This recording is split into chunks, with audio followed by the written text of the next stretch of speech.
Hi everyone. Hey, what's going on? It's Wednesday, and here we are once again, hanging out, doing stuff. List fever has gripped a nation, and I'm not immune to this. So I thought it would be fun to maybe finally get one right for once and create a list of the top 25 Xbox 360 games of all time.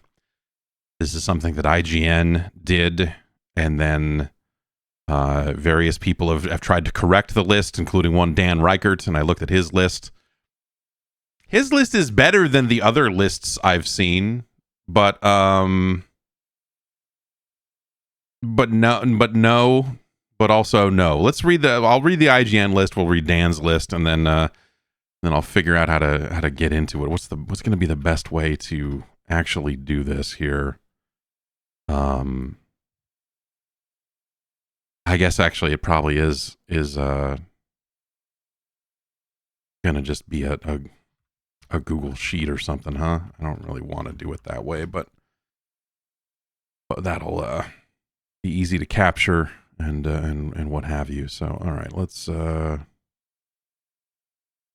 new sheet.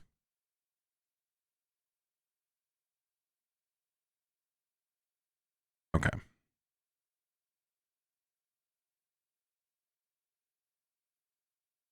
Okay. The IGN list. At number 1, Mass Effect Trilogy, which it is not that's not an already not an individual game. So I get why you don't want to devote 3 spots on your top list to one to a single franchise or whatever. So and I tend to agree with that.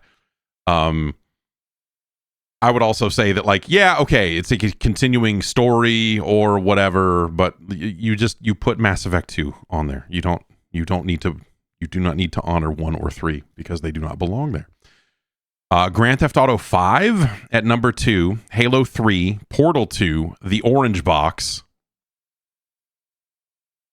Skyrim, Red Dead Redemption, Fallout 3, Rock Band 3, Bioshock, Arkham City, Halo 4 at number 12, Dark Souls, Mirror's Edge, Limbo, Mark of the Ninja, Call of Duty 4, Modern Warfare, The Walking Dead, the game, Shadow Complex at 19, Rayman Legends at 20, Forza Motorsport 4, Gears of War 3, Minecraft, Fez, and at number 25, South Park: The Stick of Truth.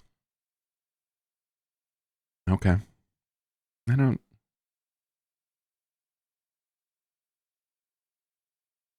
I think there are a lot of games that definitely would belong on a top 25 list in IGN's list there.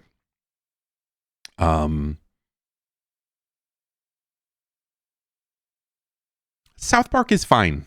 It's not, well, whatever. Well, I'm not going to waste a bunch of time breaking it down. But I think if you're making a top Xbox 360 game list, I think you're making a list of games that were also, best or at least like as good as anywhere else on the Xbox 360.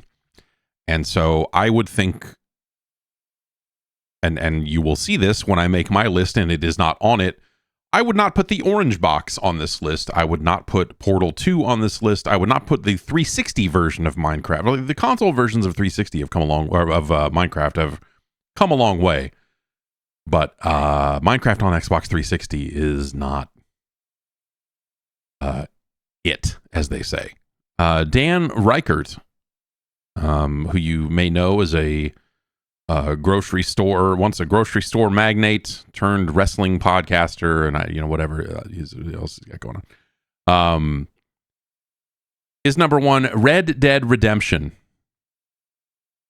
then Batman: Arkham Asylum, Call of Duty 4, Geometry Wars, Oblivion, Burnout Paradise, Halo 3, Bioshock, Mortal Kombat, which is MK9, basically. Ultra Street Fighter 4, Saints Row the Third, Grand Theft Auto 4, Dead Rising, Dead Space 2, Shadow Complex, Rock Band 2, Gears of War 3, Fight Night Round 3, Trials Evolution, DMC, Devil May Cry, Portal 2, Pac-Man Championship Edition DX, Fallout 3, Mass Effect 2, and 1 versus 100. I think that Dan's list is far superior to the IGN list. But it's still, I like looking over it, I was like, what? No. What? Come on. So here we are. I think the really the only way to go about this is to just and to not and I'm not gonna like waste a bunch of time. I'm not gonna spend a zillion hours doing this. I'm gonna look over a list of every game released on the Xbox 360. And I'm going to start slapping them onto a list, unless they're so obviously not a top 25 game that that they just don't belong at all. Let's see if I can... let's see here. Let's do window capture. Add existing window capture.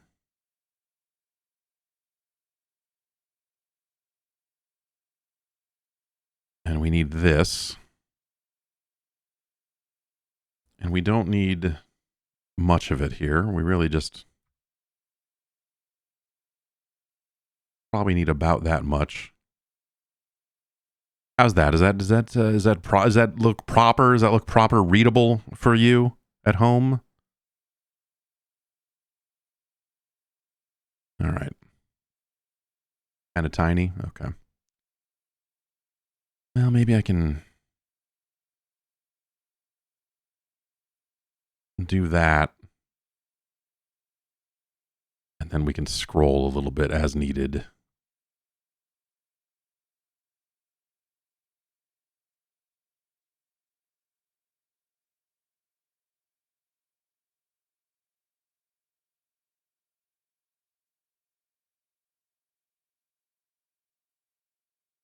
There, that gets us 25 lines. Let me take me and move me over here. This is also, I think that this is being captured in, yeah, HDR, man. So this is not science. This is a very different thing. This is not a scientific ranking. It's just right. So let's start looking at this list here and see if we can call out some games that that may make sense for the list here. Zero Day Attack on Earth, no. Zero Gravity Y3030, no. 007 Legends, absolutely not. 007 Quantum of Solace, no. 1 versus 100, that is a game that may very well make the top 25. 11 Eyes Crossover, no. 1942 Joint Strike, not going to make it. FIFA World Cup 2006, 2010, 2014, no. 3-on-3 NHL Arcade, that EA hockey thing for XBLA, no. 50 Cent Blood on the Sand, maybe. It might make the list. Is 50 Cent Blood on the Sand better or worse than 1 versus 100?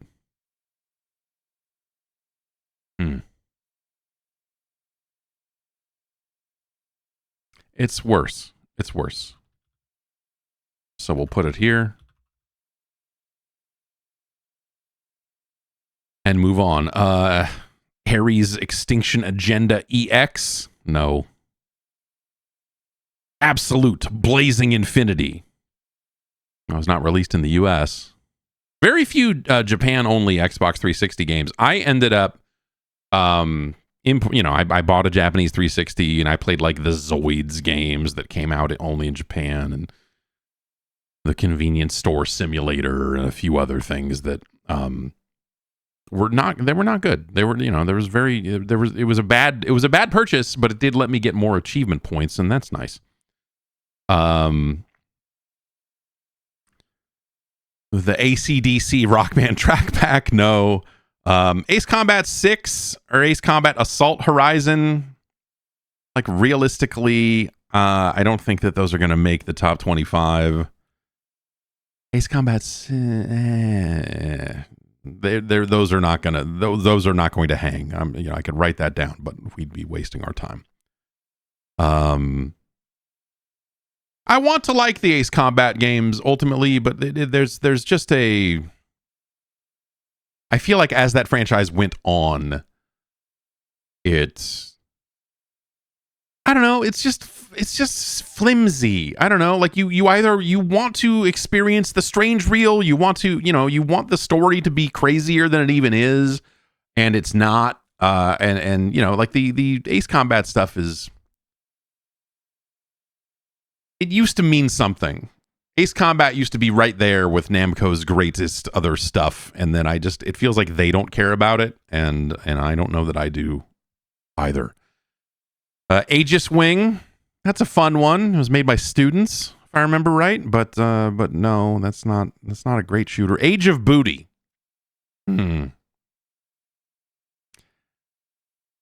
Age of Booty. Oh, actually, before we get to Age of Booty, Afterburner Climax. Afterburner Climax. That is a fantastic fucking game. It's a beautiful game. Really, I mean, the aesthetics are what make Afterburner Climax work.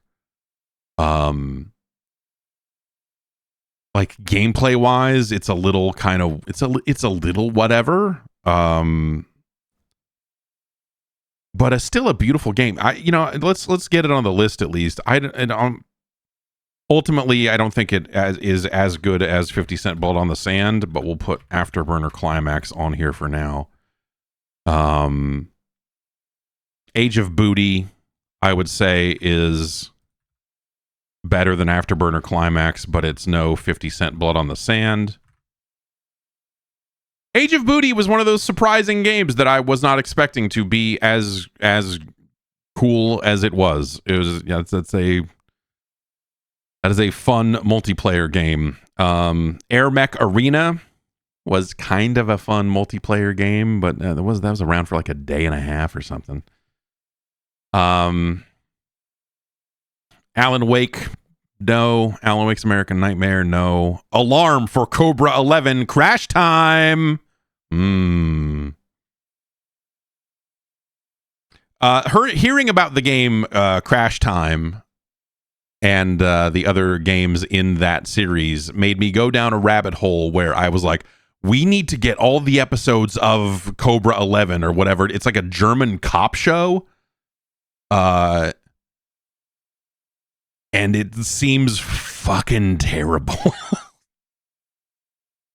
But I watched a couple episodes of it in German.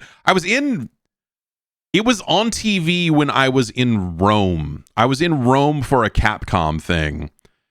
And it's funny because I was just thinking about this trip yesterday because I spent most of that trip. It was a very short trip. They were showing Resident Evil 6 and some other stuff.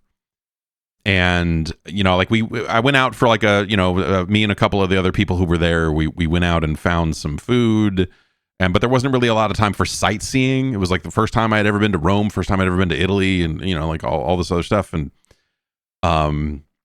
And all I really had time to do was like get one meal, and then I was in my hotel room listening to Rack City on repeat for most of that trip, as well as "Don't Let Me Down Slowly" by the Main Drag, and then I went immediately to PAX East after that. And performed that song on stage. It was not a great performance, if I remember correctly. Alien Breed 2-3 Evolution, no. Alien Hominid HD, that's a game Alien Hominid was always a game I think I really wanted to like because it was a cool story and like the idea of turning this Flash game into a full-on thing, but I never really liked it all that much. It was fine. Alien Isolation, All Pro Football 2K8. Another interesting story, but no. American McGee's Alice, no. Amped 3.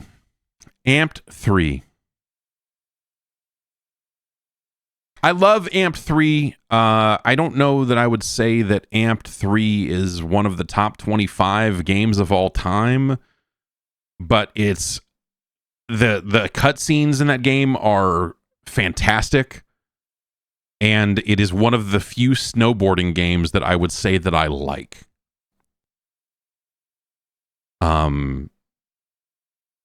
It's worth checking out for sure, but I don't think it's going to end up being a top 25 game. Anarchy Reigns, ugh. Ancients of Ooga, man, this is like a real walk down fucking memory lane of the incredibly wide swath of games that were released on the fucking Xbox 360. Apples to Apples. Aqua, yeah. Not based on the band, unfortunately. Are You Smarter Than a Fifth Grader? Arkanoid Live. Armored Core 4 and 5 and For Answer and Verdict Day. Army of Two and Army of Two the 40th Day and Army of Two the Devil's Cartel. I was just saying recently how I have a real disgusting desire to play a new Army of Two game, but also that doesn't mean that any of these games are top 25 fucking Xbox 360 games. Ashes Cricket 2009. All right, we got Assassin's Creed 2, 3, Black Flag, Rogue, Brotherhood, Liberation HD, and Revelations. Like I said, I think that, it makes sense to try to not fill the list with the same franchise over and over again, and what have you. But also,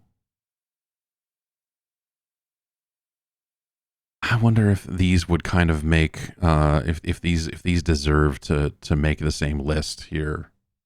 My internet seems to have gone down. My internet appears to be out. And that's not good. Okay. So, where were we?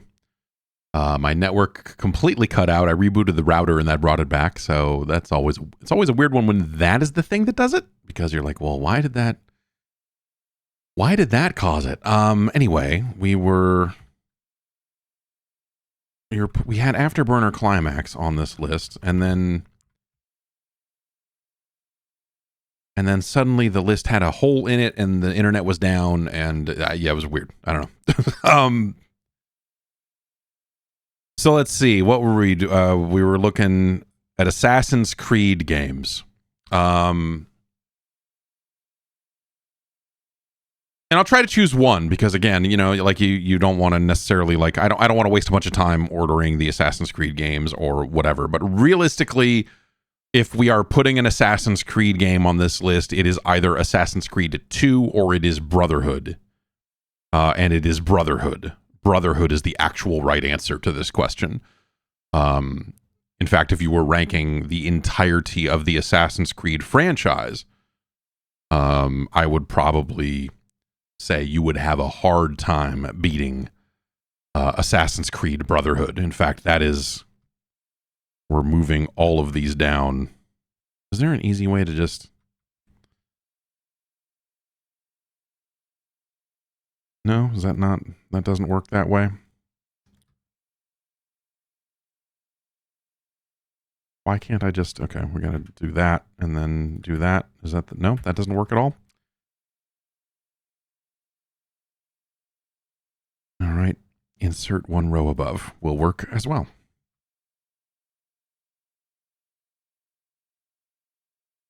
Brotherhood. That's a hell of a game. It's a hell of a game, Assassin's Creed Brotherhood. Like, that was, like, they had all this time to, iterate on not only the first game, but on Assassin's Creed 2, which was a great step forward from the first Assassin's Creed, and Brotherhood just did all this extra cool stuff. And I think if you play them back to back, then it's a bit much because, if you like, Brotherhood is kind of more Assassin's Creed 2, but it is, I think, better. It is done better. The story is pretty good, and it has just some cool extra shit in it. But also, yes, if you were reaching a point where you were done with Assassin's Creed, you might have reached it somewhere in the middle of Brotherhood. I reached it, let's say, just after Brotherhood. And that was Assassin's Creed. I don't know. Like, I tried to like Black Flag because it had some cool ideas, but ultimately, no. Assault Heroes 1 and 2, those were really good. The Assault Heroes games were awesome. I don't think they will make it to the list. Ozra's Wrath, that is an amazingly stylish game. Astropop also. Astropop was a good early XBLA game. Ozra's Wrath is fascinating. Yeah, that's fascinating is probably the right answer there. They sold the real ending as DLC, which is gross. Which was extremely gross. But that's still such an over-the-top thing. I'm going to put it on the list. It's. I don't think it's. I think because of the ending shenanigans and some of this other stuff, I don't think it clears Afterburner Climax. But we'll include it on the list here for now. That would be a game I wouldn't mind playing again, just to take another look at it. Attack of the Movies 3D. God. The 360 was a really popular console, and there were a lot of fucking whatever ass video games released on it. Awesome knots. Avatar: The Last Airbender, The Burning Earth, that's the game where you just mash B until you get 1,000 achievement points, right? That's our actual number one. The actual best Xbox 360 game is the one where you just mash a button until you get all the points. I'm not going to write that down. But Backbreaker and Backbreaker Vengeance. Backbreaker Vengeance is a really funny name for a football game. Backyard Sports, Rookie Rush, Sandlot Sluggers, Baja, Edge of Control, a driving game. Bakugan, Band Fuse, Rock Legends. Oh, God. Yep. It was an era, man. Banjo-Kazooie Nuts and Bolts. The best Banjo-Kazooie game by a fair margin. Banjo-Kazooie Nuts and Bolts is so fucking good, dude. I don't know that I would say it is as good as Assassin's Creed Brotherhood. Is it better or worse than 1 versus 100? It's better than 1 versus 100.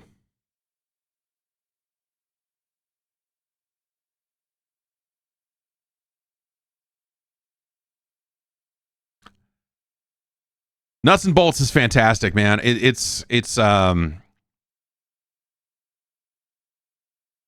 a shame that people who were fans of Banjo-Kazooie are idiots and morons and absolute dopes that could not recognize that just because it wasn't another fucking Mario 64 ripoff, that it was somehow a bad game. Those people were loud and they dragged that game down in a way that it did not deserve. An amazing video game, Banjo-Kazooie Nuts and Bolts.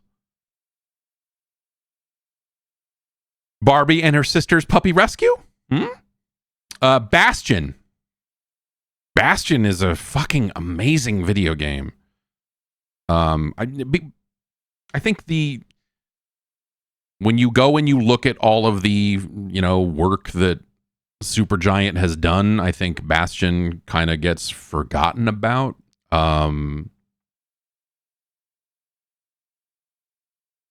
but Bastion's awesome. I love Bastion. Bastion is better than Asura's Wrath. It's better than 50 Cent Blood on the Sand. It's better than 1 versus 100. 1 versus 100 is an amazing concept that that was really fun. And I was just talking about on the podcast yesterday how, you know, we need more stuff like this, and that Jackbox is the company that should be doing it. But you know, you want to be the one. You don't want to be the 100. It's nice to, you know, but there is some thrill in like, maybe I'll get picked next time. Like, it was a good... I think they could have done a better game than 1 versus 100 in a live format, but I do think that 1 versus 100 was still a lot of fun. Even if you were just in the 100, or even not in the 100, if you were just in the audience, like, it was still fun to see. So, you know, like I said, we don't want to like spend a bunch of time putting like multiple games from the same franchise in here, but I do think there have to be some exceptions to that, because sometimes those games are damn good and just different enough to matter. And of course, I'm talking about the Batman Arkham games. Arkham Asylum and Arkham City are both fucking great. These are both great games. I think Asylum is a better game than City for a handful of reasons, right? 1, it did it first. 2, the size and scope, the smallness of the Asylum itself, I think becomes a really interesting character in that game. You know what I mean? Like the layout of that, the confined quarters, like all of that stuff, I think really makes that game feel very different than an open world game would be, right? Remember, like, this is 2009 when Arkham Asylum comes out, and then in 2011 you get Arkham City. Like, we're really in this era of everything being a big open world game, and so many companies trying to do that in so many different ways that were just...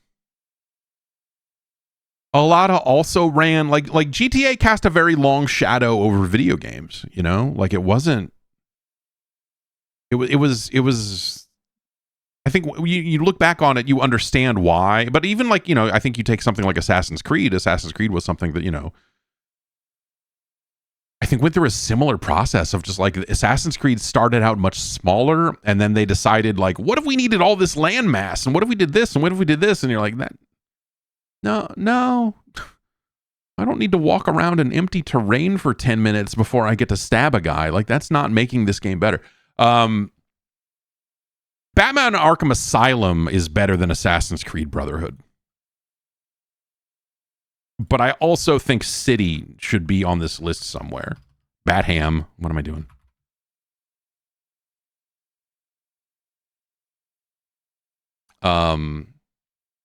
What's the best Xbox 360 faceplate? That's a good question. I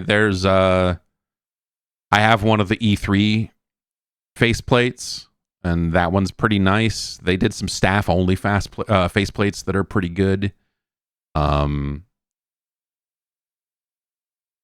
I don't know. I never really wanted to put them on because I don't know. You know what? The Japanese Xbox 360 I bought was an Adidas Xbox because it included some Adidas soccer game. And it has like this blue Adidas faceplate that is actually fucking great. And so I'm going to say that is actually the best one. The Adidas faceplate that only came out in Japan. Arkham City. It's no Asylum. Is it better or worse than Assassin's Creed Brotherhood? I think Brotherhood's the better game. Just barely, though. So it's going in at number 3.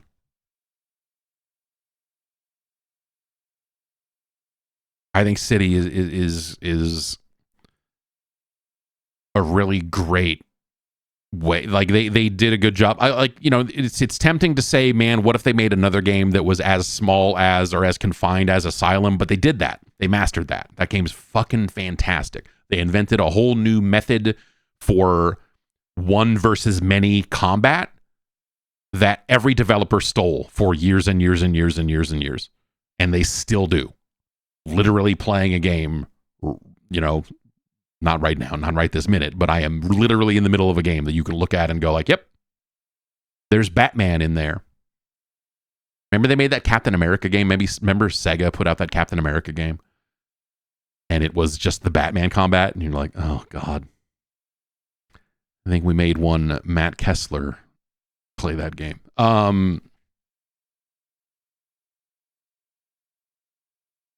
Arkham City is a great way for them to expand upon what they did in Arkham Asylum. And I think they did an awesome job of bringing all the great things about Asylum to a much larger world. The mobility is really fun. The just moving around the city. But it's before it got to be too much bullshit when Rocksteady would return to it and go like, here's a bunch of Batmobile shit and everything. Like, that's too much. They went too far. And also the formula had worn out its welcome a little bit, I think, by that point, you know. Arkham Origins didn't really help with its weird jog shuttle VCR crime scene stuff. Like it's not a great... That's really not a great game. I bet Arkham Origins is a better game now. If you haven't played any of them in a long time and you returned to it outside of the, you know, what else is happening right now? How is this game compared to other games and its predecessor and all that other stuff? I bet you could have a pretty good time with Arkham Origins. But as like the third one of those in like, you know, what, 4 years, 5 years? No. It was too much at the time. And then Arkham Knight, whatever. That's not germane to this conversation, but I have zero love for that last game. That's why when everyone says like, I hope Rocksteady returns and makes another Batman game, like, no, nope, don't do it. If they wanted to do anything, if Warner wanted to do something and actually like get back to they say like, oh, we got to get back to profitability, you know, like remasters are such the rage these days, they should re-release Arkham Asylum. They should do a remastered Arkham Asylum and put it back out. That game would still hold up, I think, in a lot of ways. I bet a lot of people would love to return to that game now. God, 16 years. It's been a long fucking time. Oh, Jesus. I was gonna say, did you return to this game like 8 or 9 years level? Like, oh wait, no, it's way more than 8 or 9 years. Yes, now that modern graphics cards can't handle PhysX, you know, we have to re-release that. They have to update it. Tress effects on the cape or something. I don't know. Battlefield, you know,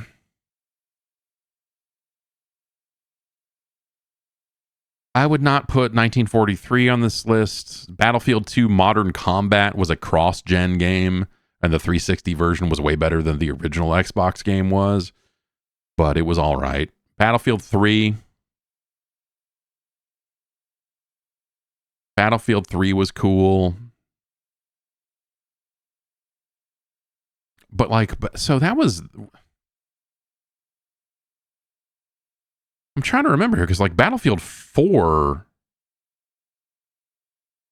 Okay, yeah, Battlefield 4 was also... That was a PS4 and Xbox One game as well. So Battlefield 3 was... I think if we're putting a Battlefield game on this list, it's either Bad Company 1 or Bad Company 2. I think it's Bad Company 1. It's not Hardline. Hardline, by the way, is like $3 right now, I believe, on PSN. If you want to be a Battlefield cop. you could do that. I think they announced they're shutting down those servers, but they haven't shut down yet, if I remember right. Or maybe I don't remember the timeline on that, but if only that game was set on Mars, yeah, then maybe you'd have something. Battlefield Bad Company is like a great campaign. The multiplayer in Bad Company 2, I remember being better. But I think, yeah, Battlefield Bad Company 1 is, it goes on this list for now. We'll see if it makes the cut. I don't know. Where does it go? It's better than 50 Cent Blood on the Sand, which, remember, okay, for like, I want to be clear here. 50 Cent Blood on the Sand, when I reviewed that game, I think I gave it like a 3 out of 5 or something in that range, if not a 2 out of 5.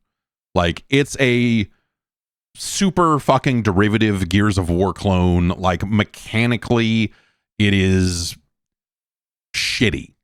It's not a great game. The shooting is not awesome. The idea they had of like, we're going to have these timed challenges that pop up mid-mission, and like, it's not great. There are difficulty spikes and weird things in that game that you're fighting a tank and some of this other stuff that it just sucks. But as like a view into the everyday life of one Curtis 50 Cent Jackson and his crew, the G Unit, it's an incredible fucking thing. It is like a campy favorite. It is like a bone stock shooter. It's like, it's not, you know, it's not great, but it's great. It has a taunt button, and you can purchase more vulgar taunts as you go. Of the games I would like to see recompiled so that they run on a PC, 50 Cent Blood on the Sand is at the top of the list. Actually, so is Afterburner Climax, and some of the, you know, because that's a game that has just about been lost to time. Though I will say, if you play PlayStation 3 games on a PC or a Steam Deck or something like that, Afterburner Climax runs really well. Really well. If you want to return to that. The 360 version, I think, emulates fine as well. But I haven't checked that on that in a little bit. Battlestar Galactica, Battle Stations Midway, Battle Zone. That was Stainless Games did a bunch of like remakes of Atari arcade games, and they were fucking, I don't know if they did a bunch of them. Maybe they only did 1 or 2, but Battlezone was fucking terrible. Bayonetta.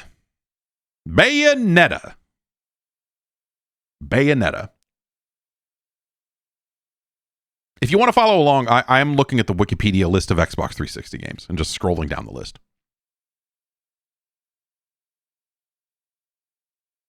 Bayonetta is a weird one because I don't know that I have like a personal love for Bayonetta, but I have an extreme fucking respect for the first Bayonetta. But I've just never been into like that type of care. Like, I don't really care about any of the Devil May Cry games except for the one that everyone fucking hates.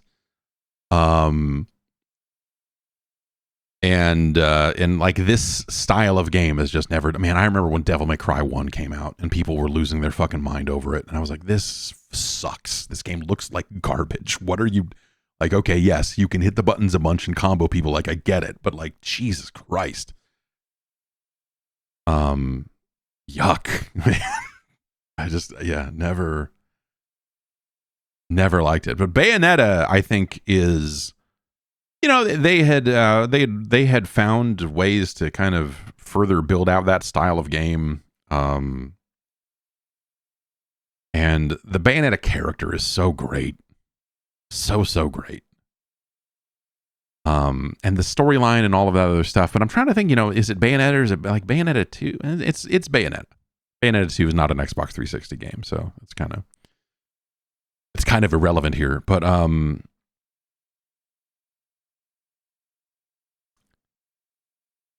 Bayonetta is better than 50 Cent Blood on the Sand. It is better than 1 versus 100.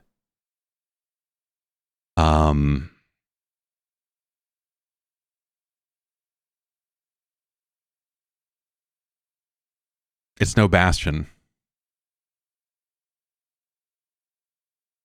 But Bayonetta is really cool. That's the best thing that Bayonetta does in my book is it's actually cool, and it's, you know, it goes places, and their little Space Harrier homage and blah blah, you know, like all of the just the fun stuff. But all of the fun stuff that the Bayonetta franchise brings us. But yeah, I don't know. Bayonetta 2 is a cool game, but I never really cared about it. So it really was Bayonetta 1. That was the thing. I'm trying to remember. It's like it was, everyone expected that the PlayStation version of Bayonetta would run better because they're like, oh, well, Japanese developers prefer the PlayStation, or, you know, whatever the reasoning was. But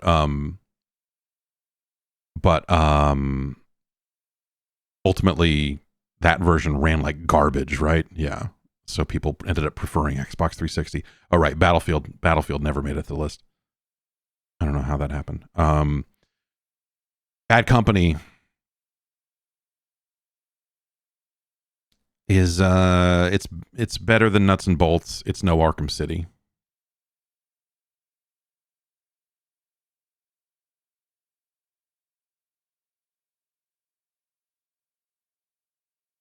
All right.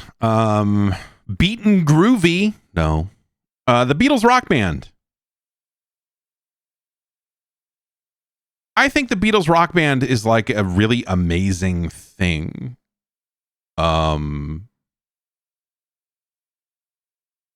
I don't think I would put it on this list because I just kind of I you know, because I think Rock Band 2 will end up on this list, but and probably make the final cut. The thing I will say about the Beatles Rock Band is it actually was the doorway into me having any respect at all for the Beatles and their music, because of the way you could pick it apart, because of the way you could go like, now I'm playing this bass part and I'm really thinking about this bass line and go like, this is actually really fucking good. And coming away from those songs going like, yeah, all the parts in these songs are really impressive and really like, this is great. This is really neat. And I think that the style, the you know, the cutscenes and everything else, I think is really awesome. My wife's a big Paul McCartney fan, and so I will say, on some level, playing the Beatles Rock Band gave me a conversational foundation to engage with her on that topic that was good to have.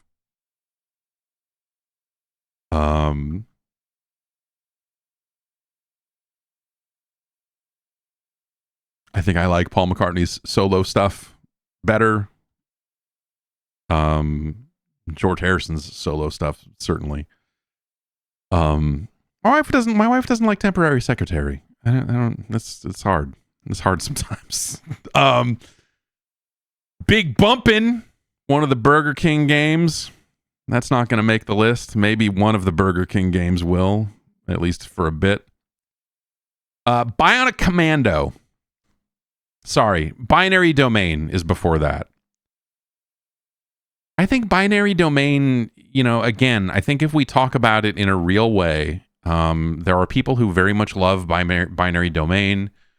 It holds a special place in my heart because it was a very weird video to record, because it was the first video we recorded of a game after we were purchased. And people were like, are you still going to be able to curse in videos?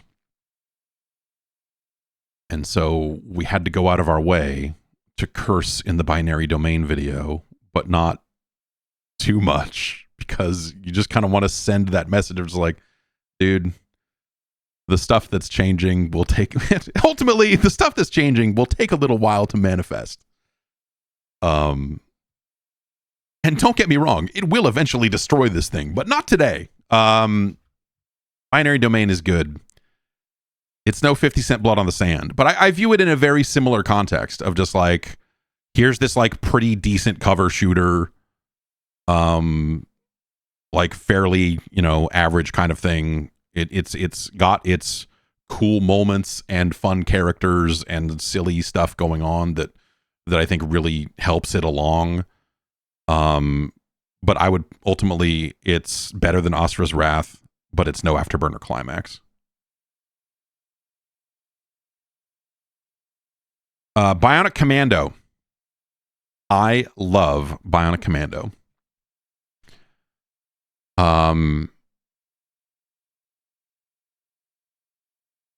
It's got such a weird thing. The story, like all of that stuff is so fucking weird. But once you get good at the swinging in Bionic Commando, it's actually really fun. It got a bad rap, and also it didn't help that like it came out after Rearmed, and Rearmed is fucking amazing. But Bionic Commando is a cool game with a really weird story. Like, I think Grin did a good job with it. I'll put it on the list. If it's, I don't, like, again, like as we're adding these games, I'm sitting here going like, I don't know if this is going to stay in top 25, but I would say Bionic Commando goes above. It's no Bayonetta.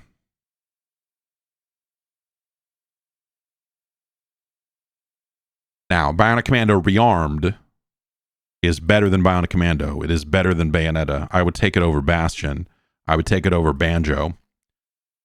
I would take it over Bad Company, and I would take it over Arkham City. But it's no Brotherhood. Oops.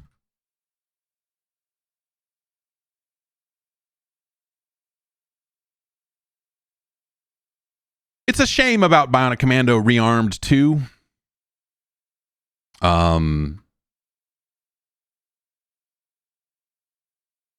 It's not a great game. It's not a great game. So we've got 14 games on our list right here, just to recap. Number 1 currently, Batman Arkham Asylum, then Assassin's Creed Brotherhood, Bionic Commando Rearmed, Batman Arkham City, Battlefield Bad Company, Banjo-Kazooie Nuts and Bolts, Bastion, Bayonetta, Bionic Commando, 1 vs. 100 at number 10, 50 Cent Blood on the Sand at 11, Afterburner Climax at 12, Binary Domain, and Asura's Wrath at number 14. And that brings us to Bioshock. I would not put Bioshock 2 or Bioshock Infinite on this list. Bioshock 1, I do think, belongs somewhere on here.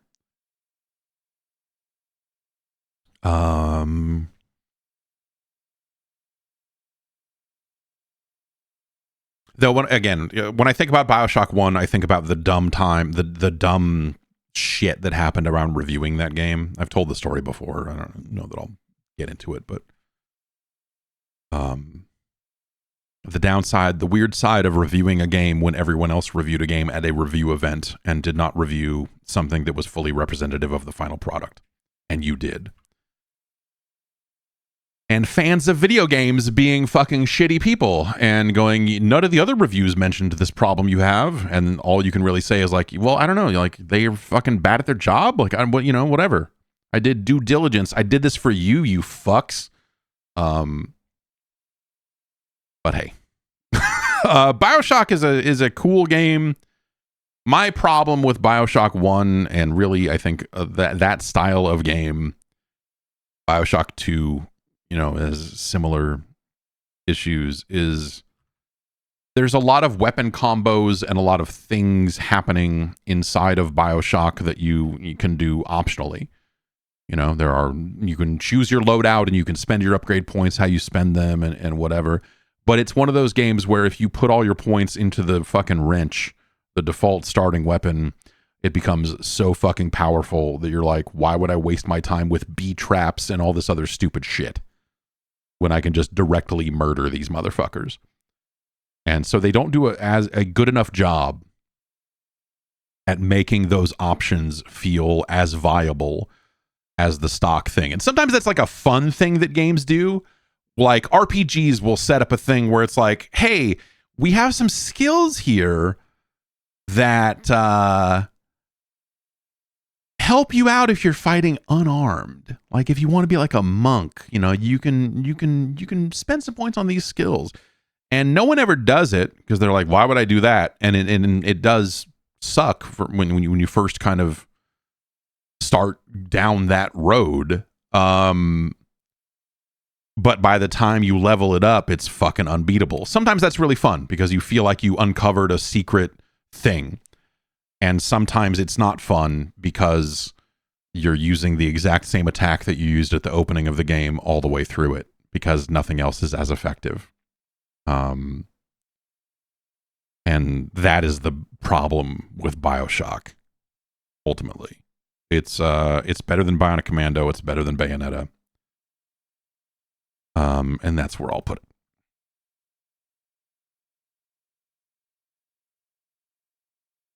Birds of Steel, the Black Eyed Peas experience. Black Site Area 51 is not going to make this list.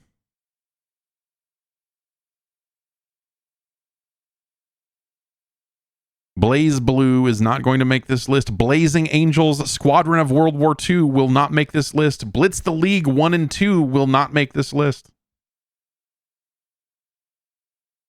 Blur will make this list, at least for a time. I don't know that it will end up being top 25, but Blur is better than Ostra's Wrath. It's better than Binary Domain. It's no Afterburner Climax. It's a shame about Blur. Bomberman Act Zero is our new number 1. No? No. Borderlands. That's an interesting one. I think that at the time I really enjoyed Borderlands 1.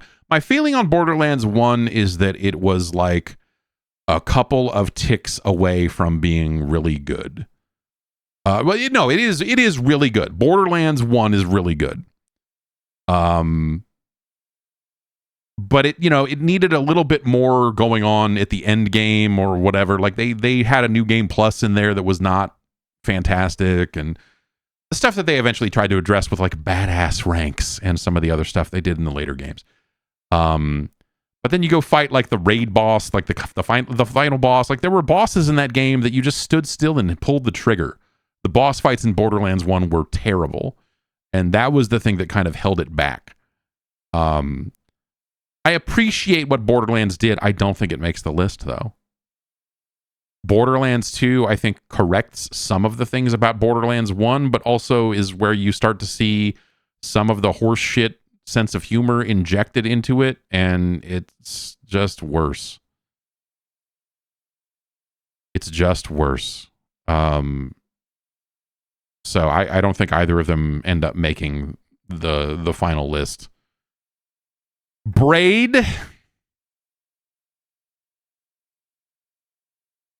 I went back because they there was a re-release of Braid that came out last year, I guess. And I was very excited to go back and play Braid. I was like, hell yeah. I'm going to get some of this time rewinded potion. And I'm going to fucking play some fucking Braid, dog. And then I fired it up and played about an hour of Braid. And I was like, I'm good. Nope. I don't want to fucking play. This is not a game I needed to revisit, it turns out. So yeah, Braid's not going to make the final list. I saw someone in chat shout out Brink. Congratulations. But it's not going to make the list. I don't think Brink was a very good game. At the time, I was definitely on the side of like, oh, like Brink was a great pitch. Brink was like, they had all this story stuff. Like, oh, then the city, and then this floating, and then this, and they had all of this conflict kind of mapped out that way. And then they just kind of made a game that was aesthetically pleasing, but not actually fun to play. And yeah, if you were going to play Brink, you should probably play it on a PC or something. It's just not. I have the strategy guide for Brink around here somewhere. Brothers in Arms, Hell's Highway, Brothers, A Tale of Two Sons, no. Brunswick Pro Bowling, no. Brutal Legend, no. Bullet Witch. I appreciate Bullet Witch on some level. It's not going to make the list. Bullet Storm, no. The 360 version of Bully, I you know, like the kind of as a re-release, I think it's maybe a little less interesting, but also, I remember going back and trying to, you know, and playing it on 360 and being like, oh, great. But it was not a very good port of the game. It was like, I can't remember the exact specifics now, but I remember it being fucked up. The Bureau XCOM Declassified. No, thanks. That game took forever to ship. Burger Time World Tour. That does sound nice, but no. Burnout Crash. I am probably one of the few people in the world who liked Burnout Crash, but it was not a great game. Burnout Paradise, however, makes this list. Burnout Paradise makes this list. It's better than Bioshock. It's better than Nuts and Bolts. It's better than Arkham City. It's better than Assassin's Creed Brotherhood. It's better than Batman Arkham Asylum. It's Burnout fucking Paradise. Come on. I played I don't know how many hundreds of hours of Burnout Paradise. It's like so much. So much. Burnout Revenge, hell of a game. Like that was a cross-gen sort of job. And so I ended up playing most of my Burnout Revenge on a PS2.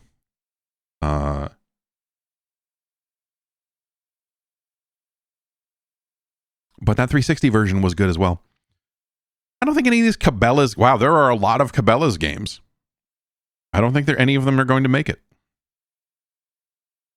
Call of Duty 2, 3, 4, Call of Duty Classic, Advanced Warfare, Black Ops 2, 3, Ghosts, Modern Warfare 2 and 3, and Call of Duty World at War.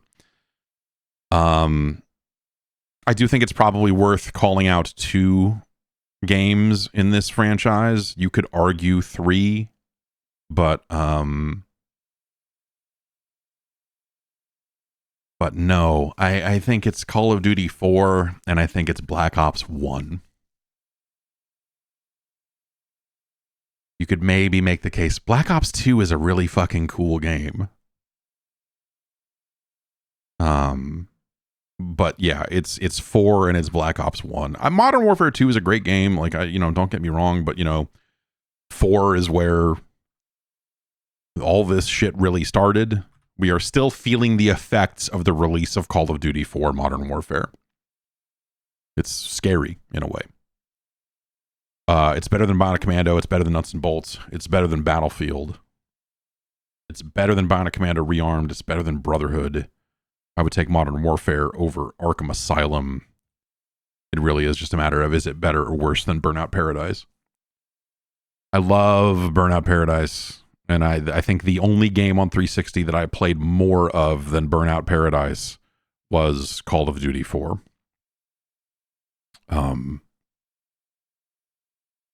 Those were big games in that like 3-month window where I didn't have a job. It was Burnout Paradise and it was Call of Duty 4. It was like that's what I did for that like entire chunk of time. Was play those games, and that was before Burnout Paradise was even out, because that was January 08. So I was playing like a review. I got my hands on a review build and an Xbox 360 debug, and played Burnout Paradise. Call of Duty 4 is above Burnout Paradise. I remember Jason Ocampo coming back from his appointment at E3 to see Call of Duty 4 the year they were showing it, which would have probably been E307. Like kind of like jaw still on the ground, like hey, Modern Warframe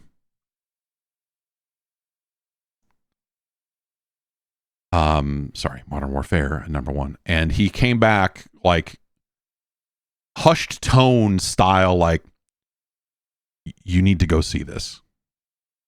It might have been 06 because I remember it being a traditional E3 and not like the E3 07 was a weird one, but I remember him being like, you need to go see this demo. I'm like, okay. I remember making my way over to see it, and because they were just doing the same demo every 20 minutes or whatever it was, and yeah. I was like, oh shit, because I didn't really care much about Call of Duty, and even the Medal of Honor games that were coming out around that time that were very well regarded on PC, Allied Assault and all that stuff. Like, it was really neat, but it just World War II comes with limitations, right, in terms of just what you can do and all of that shit, And then you get to Call of Duty 4, and they're just like, you're gonna be in a C-130 blowing shit up. You're gonna be down here fucking shooting guns. You're gonna be we got all this multiplayer stuff. You're like, it was like, god damn, dude, god damn. Black Ops 1, I think, also belongs on this list. Maybe I'll get to the end and feel differently if it's like pushing off other games or something like that, and go like, we're only going to put one Call of Duty game on the list. We're only going to put one Batman. Maybe we'll pare it down. But Black Ops 1, better than Arkham City, better than Bionic Commando Rearmed, better than Brotherhood. And that's probably where I'd put it. Spy Plane in the Air.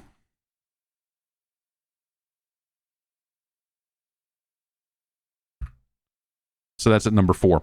So the list right now: Call of Duty 4, Burnout Paradise, Arkham Asylum, Black Ops, Brotherhood, Bionic Commando Rearmed, Arkham City, Bad Company, Nuts and Bolts, Bastion, Bioshock, Bayonetta, Bionic Commando at 13, 1 vs. 100, Blood on the Sand, Afterburner Climax, Blur, Binary Domain, and Asura's Wrath. Call of Juarez. Call of Juarez, the Cartel was a decent game, right? Or was that Gunslinger? One of those Call of Juarez games was better than the rest. It was Gunslinger, yeah. But I still don't think it makes the list. Techland. Before Techland was Techland, but also Techland was very much Techland. Capcom Arcade Cabinet, Capsized. That Alien Trap game, God. Carcassonne! Captain America Super Soldier. Cars. It's 5 Cars games on the Xbox 360. Castle Crashers, Castle of Illusion, Castle Storm, Castlevania Harmony of Despair. That 360 version of Symphony of the Night was good. It was fun to get the achievements in that. But it's Symphony of the Night. Catherine. I don't think Catherine makes the cut. Charlie Murder, Child of Eden. I went back and tried to play Child of Eden recently because I was just on another big Rez kick. And it reconfirmed that I don't think Child of Eden is a very good game. Even without I had only played it with the Kinect controls back when it first came out. And so I was like, I bet that game's a lot better with a controller, isn't it? And then went back and tried to play it with a controller, and I was like, oh,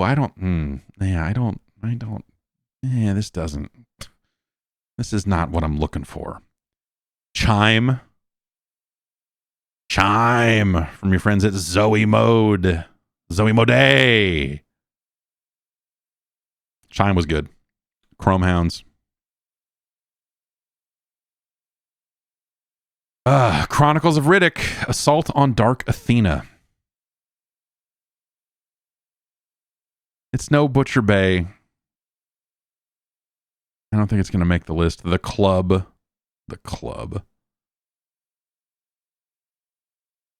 was not a good game. Condemned and Condemned 2. So I'm convinced that some of these games at the bottom of our list are not going to make it. So if it's a game that I'm looking at and going like, I like this game, but I don't know that I would put it above 50 Cent Blood on the Sand or whatever, like I think we're just going to move on for the sake of expedience. We lost a good chunk of time there when my internet dropped out. I like Condemned. I like Condemned 2 a little bit less. I think someone should make a new Condemned. I think that would be cool, but ultimately I think Condemned was like a great launch game, you know?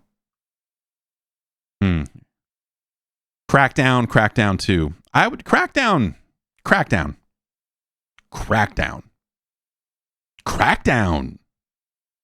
You know what I mean? Crackdown, another franchise that sadly got fucking thrown into the dirt and buried. But Crackdown, the first Crackdown, meaning not Crackdown 2 and not Crackdown Project Sunburst for Windows Phone, and certainly not Crackdown 3. But of the small handful of GTA likes, the open world, car, city, crime, whatever games, Crackdown did fun, different stuff. I would take Crackdown over Bayonetta, over Bioshock, over Bastion, over Nuts and Bolts and Bad Company, and that's it. Crackdown. No one's talking about Crackdown anymore. I mean, you know, it's easy to see why, right? Crackdown 2 even was a fucking bummer, you know? They made exactly one good Crackdown game. Crash, Mind Over Mutant. No, thank you. The Crew 1, no. Crisis 1, 2, and 3, not really. You know, by the time they got to Crisis 3, they were trying to make console games, right? And it showed. Dance Central, no. There were no great DDR games on 360 that I can think of. I mean, that was originally like a Kinect game, wasn't it? Or that's Dance Evolution. Yeah, that was the other Konami game. I think DDR did its best work in the PlayStation 1 era. Dark Messiah of Might and Magic. Elements. Dark Sector, no. Dark Void. I am one of the very few people who will tell you Dark Void had some things going on. Dark Void was all right. There were a few things in Dark Void, but you know, much like 50 Cent Blood on the Sand, like there are a lot of things. Like Dark Void at its best is kind of that stock cover shooter sort of thing, right? And it had the flight stuff that was like fun and neat, like it was the Rocketeer or whatever. But ultimately, nah. Darkest of Days, that's the new number one, baby. Go back and play some Darkest of Days one of these days. If you like fun, go check out a little Darkest of Days. The Darkness 1 and 2. Darkness is spreading. I like the Darkness. The Darkness 2, maybe a little less so. But the Darkness was good.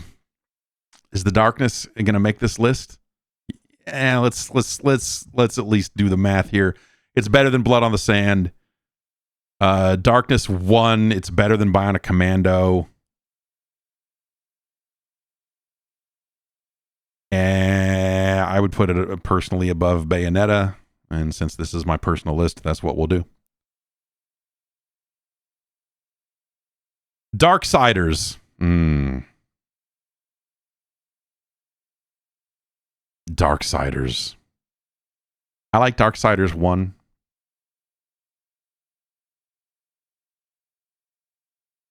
Darksiders 2, a little less so.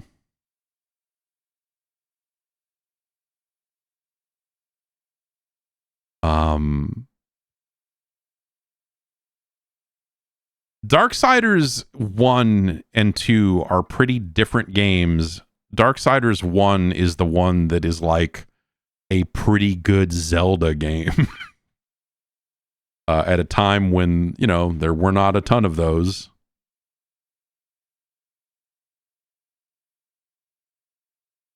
I'll tell you what. We'll put Darksiders on the list for now.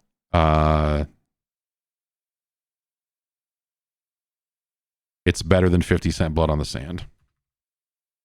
This is a hard list. This list is actually getting really difficult here. Dark Star 1, Broken Alliance. I have a copy of that, and the cover of it is all sticky, and I never remember why. That's all I know about that game, is that I have a copy of that, and the cover, when they sent it, the cover had a bunch of gummy, sticky residue on it. Like they had a fat sticker on it or something before they sent it. I don't know.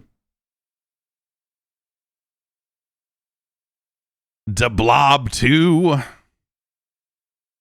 Dead Block. Jesus. Dead Block. Dead Island. Dead Island. I'm good. I'm good on Dead Island. Dead or Alive. 4, 5.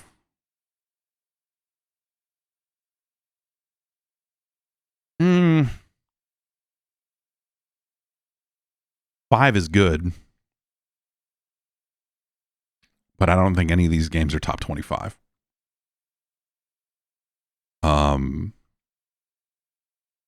Dead Rising 2, Dead Rising 2 Case West, Dead Rising 2 Case Zero, Dead Rising 2 Off the Record. It's hard, man. So I think Dead Rising 2 did some pretty interesting things that, you know, make it kind of a better game than Dead Rising. But Dead Rising is such the quintessential early Xbox 360 game. Fucking 50 achievements, 20 points each. Fucking, some of them are ridiculous, difficult. It's such an uncompromising game conceptually.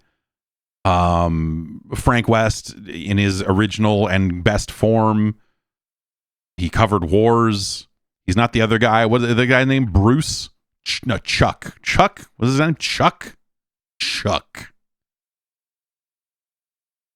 Dead Rising is a cool fucking game, man. I think in some ways Dead Rising 2 is certainly a better game, but Dead Rising 1 does so many more fascinating fucking crazy things. I would take it over Bioshock just based on that. That's probably it though. You know, I'd take it over Bastion. Dead Rising's a motherfucker, man. Dead Rising 1, that's a motherfucker of a game, man. It hates you. It hates you. Dead Space 1, 2, and 3, and Ignition. Don't forget about Dead Space Ignition. I didn't really care for Dead Space 1. I thought the remake was actually pretty good. Dead Space 2 is really good. I thought Dead Space 3 was all right for what it was, but, you know, you could see them trying to make it work. And by make it work, I mean make it make more money than it had been making. So I think if there's going to be any of these games on this list, it's going to be Dead Space 2, but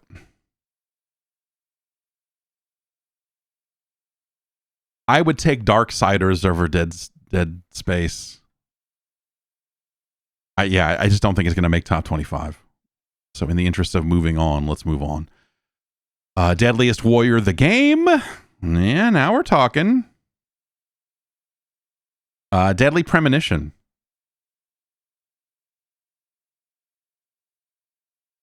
Deadly Premonition is a train wreck of a video game. But a beautiful train wreck.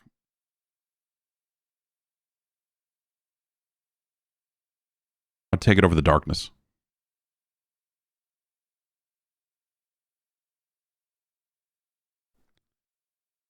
Deadpool, Death by Cube, Death Spank, 2011 sequel to Death Spank. Death Spank, The Baconing. It was dumb then. And now it's like a weird signifier of a different time. the baconing. Def Jam Icon. Hell of a game. The best Def Jam game. Maybe best Def Jam. Maybe if not the number 1 or number 2, as far as Def Jam games are concerned.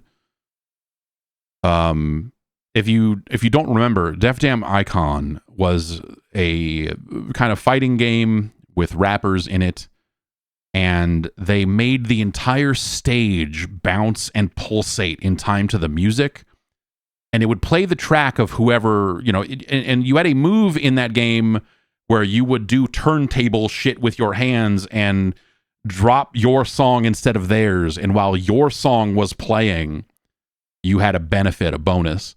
And so there was part of where you were fighting each other, but also you needed to kind of get some space so you could quickly change the songs. And you're like punching people into a fucking gas station and blowing up. Like it's got a fun story. Ultimately, I think the combat itself is not as awesome as I wish it was, because I think that would have, if it had that one final, if the gameplay was actually good to great, then it would be a good to great game. Everything around that game is fucking impeccable. The part where you play it is fine. And I think that's the kind of the downfall there. But I love that game. I'm writing this game on this list. I'm putting it above Blur because I like to look at Def Jam. I like to think about Def Jam Icon. It's just a much better representation, I think, of the characters and hip hop and all that other stuff. Where, as much as people like those Def Jam games that were coming out a generation prior, those are fucking wrestling games with like reskinned. They're fucking terrible. Like, you might like those Aki games. I don't. And so I look at it and go like, man, you've got a bunch of rappers. That's great. This game fucking doesn't represent them in a authentic or interesting way very well at all. The story in like a Fight for New York or whatever is like kind of cool. But as a game, like as a hip hop game, like it just, I think it comes across as fucking phony, and I fucking hate it. I hate those games. Def Jam Rap Star, your karaoke rap game, not bad for what it was. They pulled the plug on it very quickly. It did not have lengthy support with DLC and all the stuff they thought they were going to do in terms of like, hey, we're going to have freestyle contests and all this rap battles and all that. Like, none of that ever came to fruition. They were, as someone who took a couple of early meetings with them before they even had a publisher locked down and saw that game before Konami was involved, I was impressed with what they wanted to do. If they had pulled all of that off, that would have been cool. Instead, they kind of pulled off 80% of it or something like that. Defender, Defiance. I played way more Defiance than anyone should. Defiance is not going to make this list. Defiance is not a good game, but I played a lot of it. That is the game, the MMO shooter that is set in the same world as Defiance, the Sci-Fi Network TV show. Not a great game. They ended up re-releasing it and calling it like Defiance 2050 and made it free to play, but it was the exact same game, but they just made it free to play, and it's ridiculous. Like, I think that's still up. I think you can still play it. Deus Ex Human Revolution. Now you're fucking talking. Dude, why was this not on? I mean, maybe it'll get cut from mine eventually too, but like that's just a surprising one to not see on any of the other lists. Great fucking game. Black and Gold. They put us in a room and told us all about how they wanted to make the game black and gold. Like, we've got a style, a motif, this black and gold. And like, okay, what? And then you see the game and you're like, no, you really did. You really did have this as a motif. You really were serious about this shit. Deus Ex Human Revolution is a cool fucking game. I'd take it over Bioshock. I'd take it over Dead Rising 1. I would take it over Nuts and Bolts. I'd take it over Bad Company. I'd take it over Crackdown. Is it better than Arkham City? Yeah, we would take it over Arkham City. Deus Ex.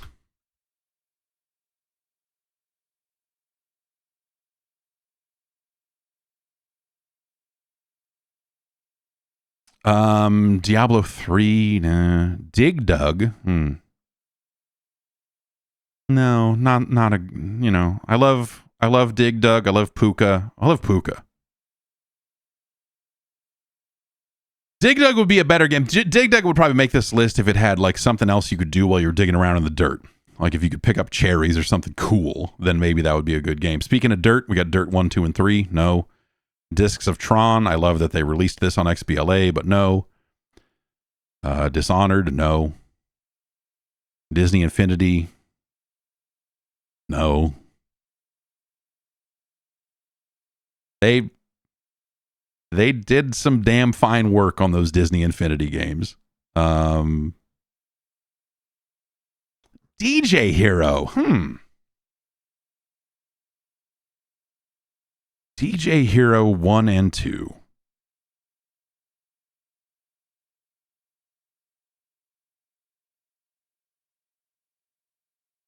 I like DJ Hero a lot. Again, I don't think it's something that necessarily, let's put it on the list and find out. I would take DJ Hero above Bayonetta, above The Darkness, above Deadly Premonition, and that's about it. Let's see what happens. DMC, Devil May Cry. I like that game a fair amount, but not enough to. I don't think that's gonna find its way here. Domino Master. It's a Domino's game.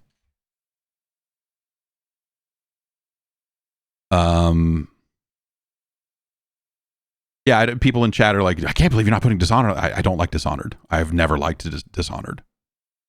It is no thank you. No thank you, Dishonored.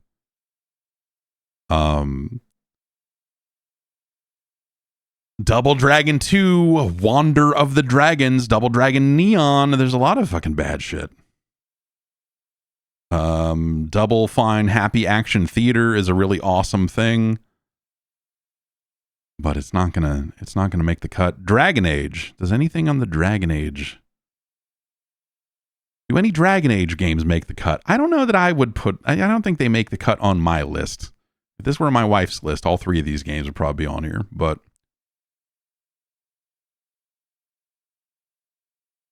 I would consider Inquisition, maybe. But no.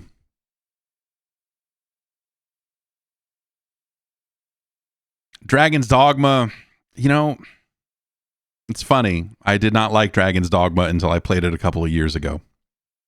You know what I mean? Like in its initial form, I was like, this game's all right. I'd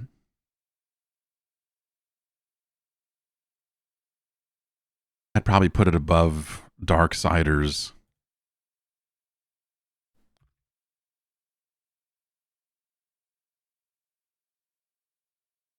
Let's throw that in there.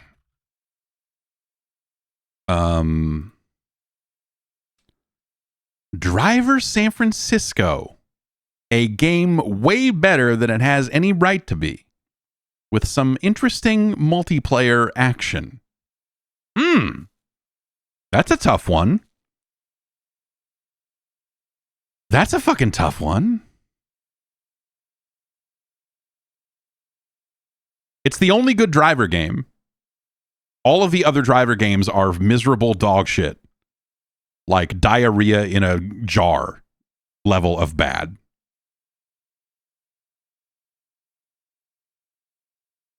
Driver San Francisco. Yeah. Yeah. Neat game.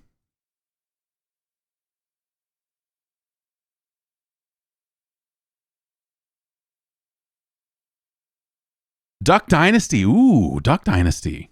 Duke Nukem Forever. Jeez. Yeah. I don't think any of these Dynasty Warriors games are going to make the list. EA Sports MMA will not make the list. Eat Lead, The Return of Matt Hazard. Nope. El Chavo Kart. Oblivion. The Elder Scrolls 4. I loved the shit out of Oblivion, man. You know, as an early 360 game, it was so much. It's no Eats Chowdown, but I think Oblivion needs to be on this list. It's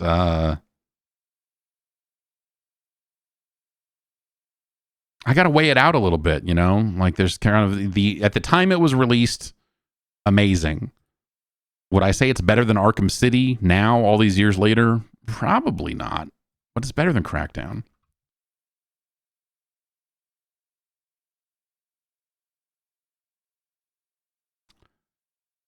Elder Scrolls 5 Skyrim, no.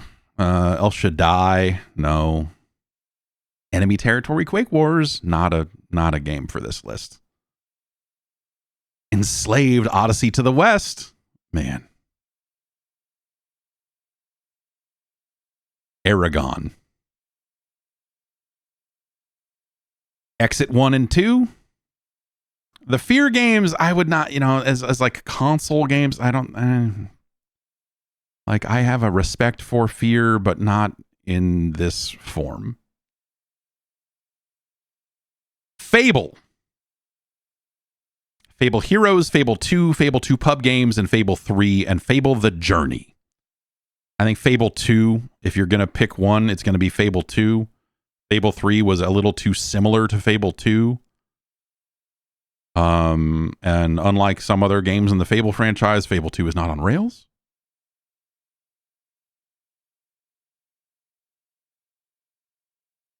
Yeah, Fable 2 should be on this list. Fable 2 should be on this list. It's better than... I'll take it over Bioshock. I'd take Fable 2 over Dead Rising. I would take Fable 2 over Nuts and Bolts, but that's probably it. Fable 2. I liked Fable 3 just fine, but it was too much. Yeah, Fable pub games. Yes, breaking all of the money in Fable 2 with Fable pub games was a ridiculous oversight on their part. They just gummed up Fable so much, man.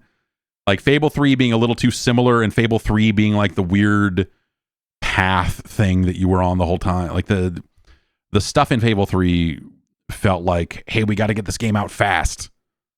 I mean, looking at these release dates, it was basically 2 years on the dot between Fable 2 and Fable 3. And then, yeah, Fable Heroes and like Fable 3 kind of broke that franchise. They just never made another one. They made Fable The Journey, which, just fucking a garbage ass rail shooter. It's funny. All these games have genres listed alongside them on this list on Wikipedia. Fable The Journey doesn't. Like they were afraid to say it's a rail shooter. But when you hover over it, the Wikipedia thing is, it's an action role-playing on rails video game. So, good on them. Fallout 3, no. Fallout New Vegas, yes. Fallout New Vegas goes on this list for sure. Better than The Darkness. Better than Driver San Francisco. Better than Bioshock. Is it better or worse than Fable 2?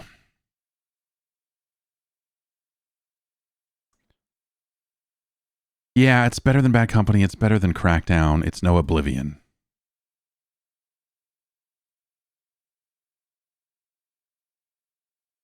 Okay.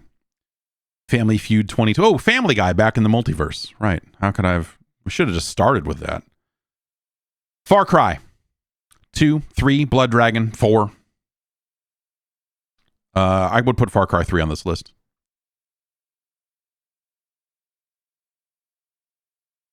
Far Cry 2, you should play on PC. Far Cry 3, you should play on console.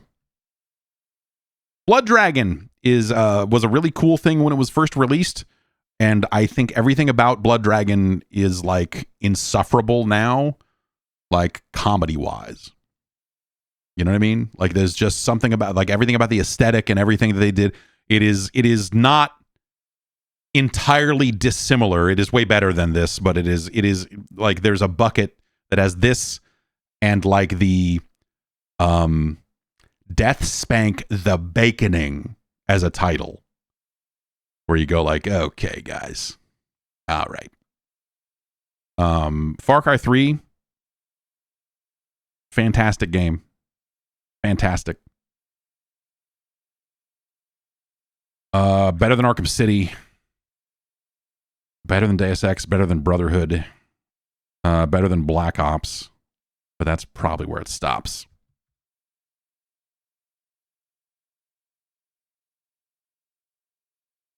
"916 Faded" says Far Cry 3's map barf was insane. But also it was an era when you were not quite sick of map barf.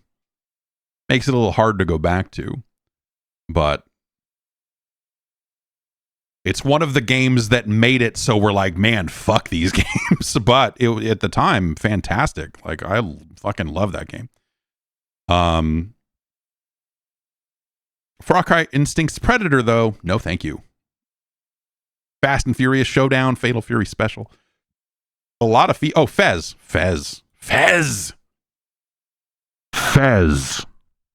I've been playing Fez recently. It's hard to play Fez now because it's one of those games you half remember and have forgotten about, and you're not gonna put a notebook. You're not gonna you're not gonna do all that stuff, and so because you did it already. Fez, better than Fable 2. Dude, Fez.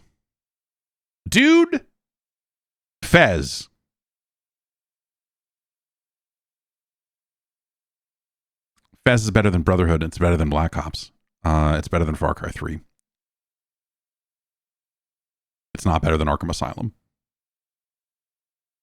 Fez. Ugh. None of these Final Fantasy games are going to make the list. Ooh, how about Fire Pro Wrestling, but with Xbox avatars? Yeah. No. Did I like Tunic? Tunic was the best game that came out the year that Tunic came out. Tunic is an incredible video game.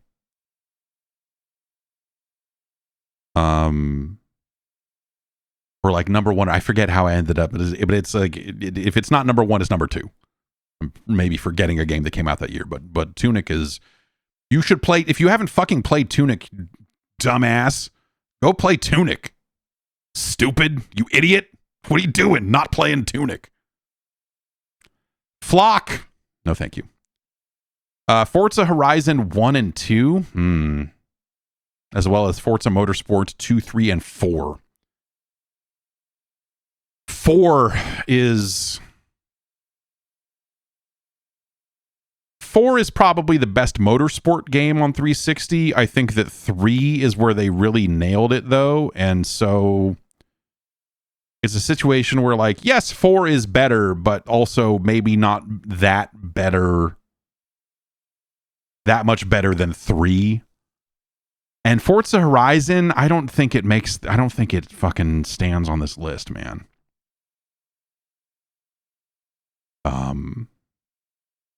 Maybe Forza Horizon 2?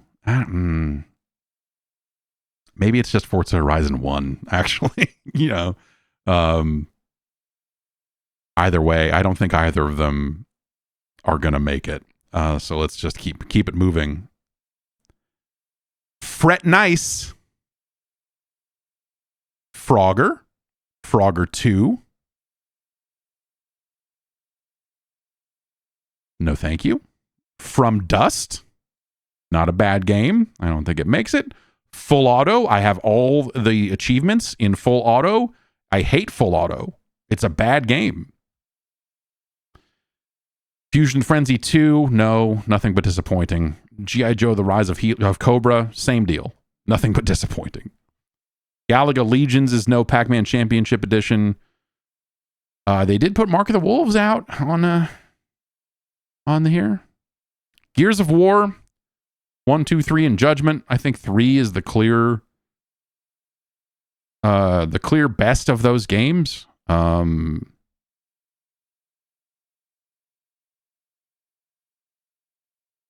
But like, all right, let's be honest with ourselves here. It's better than Crackdown. I'd take it over Oblivion. You take it over Arkham City. That's probably it, though. The co-op stuff in 3, man. Fuck, dude. Gears 3. Gears 3 Gears 3 is probably the best one of those, even taking multiple platforms into account. I take Gears over Arkham City, and that's about it. Like the Horde stuff in 3 is so like they built upon it in an expert fashion. Like that is epic firing on all cylinders in a way that they never did again with Gears. Well, I guess of course they didn't. They sold it off. Remember when Gears was going to come to PlayStation? And then people were like, that's bullshit, no way. And then a build of it running on a PS3 surfaced like not that long ago. And you're like, yeah. I remember reporting that and people saying that we were high. The actual story is a little more complicated than that. But anyway. Generator Rex, Agent of Providence. Geometry Wars. Geometry Wars 3. Geometry Wars 3 Dimensions Evolved. Geometry Wars Retro Evolved. And Retro Evolved 2.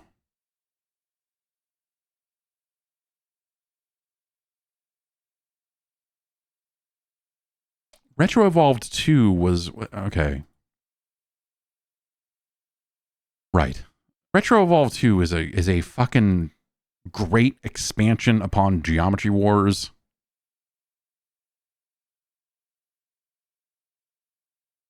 And it pretty much has most of Geometry Wars 1 in it anyway.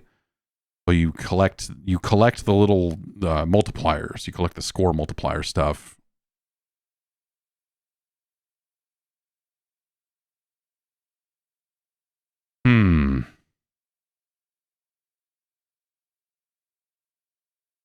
Yeah, Geometry Wars. Yes, the Geoms.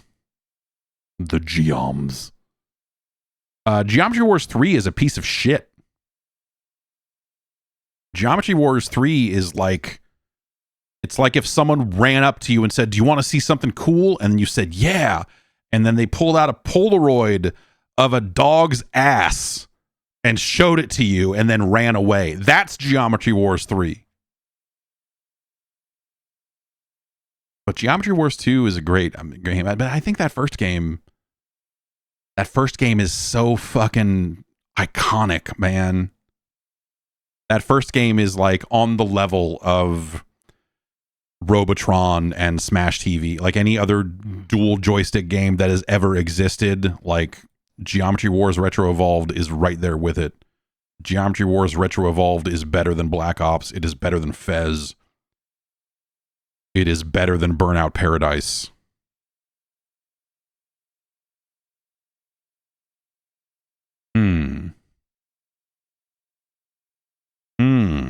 Is Geometry Wars better than Call of Duty 4?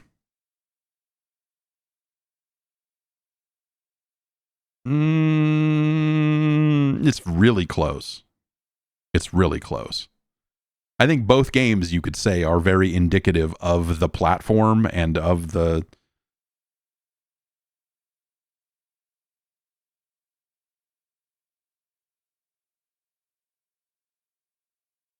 But there you go. Ghostbusters, the video game. Gin Rummy. The Godfather and The Godfather 2. No thanks. Oh, GoldenEye 007 Reloaded, of course. Why wouldn't? Of course, yeah. Gotham City Imposters. Where's that going to go on the list? GTA 4 and 5.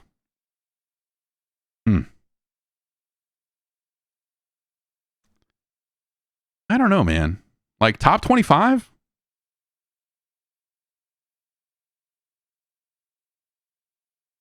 I think those games are both very good. Both very good games. But I don't know that like looking at this list. Okay, when I look at this list, would I take either GTA 4 or 5 over The Darkness, which is our current number 25? The answer is yes. Hmm.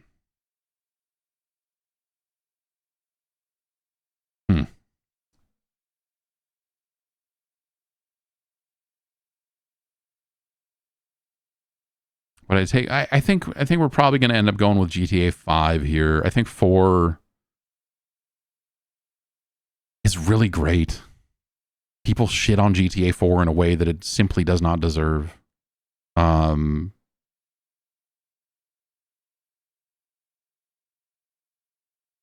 GTA 4 has to be a very hard game to make, right? Because keep in mind that they're effectively coming off of San Andreas, the fucked up jetpack, most insane fucking GTA they had made to date.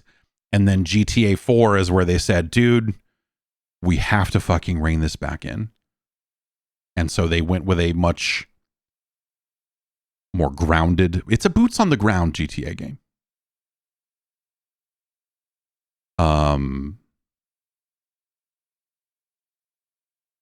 And they tried to go realistic in a different way than they had previously. And I think that's really cool. But the movement and momentum in the movement and a lot of that stuff I think is really hard to come back to. Last time I tried to play GTA 4, it was like, okay, I don't know that I can do this. GTA 5, I would say it's hard to think of GTA 5 as a 360 game because of how GTA 5 is still a modern game, and it just came out again on PC, and I think GTA 5 is a really cool story. I don't care about the online side of it at all. At all.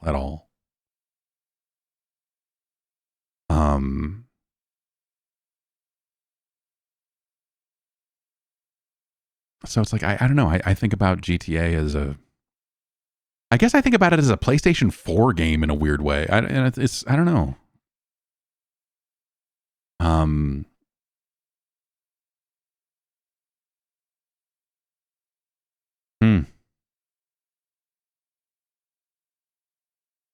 Like, if you're asking, is GTA 5 better than Bioshock? Like, yes, the answer is yes. But, like, in my heart, is it? When we're talking about the context of the top Xbox 360 games, like, that's actually that's like a harder conversation to have.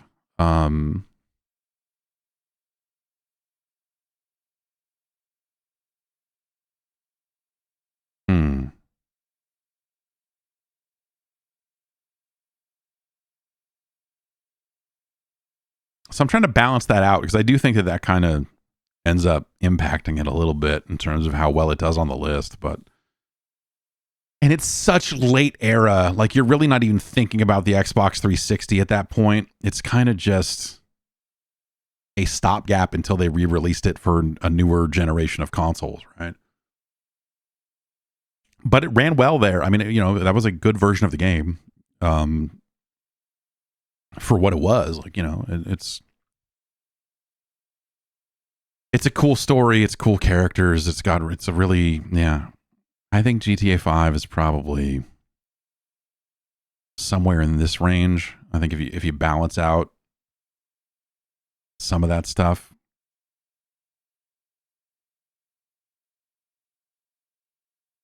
it's better than Crackdown.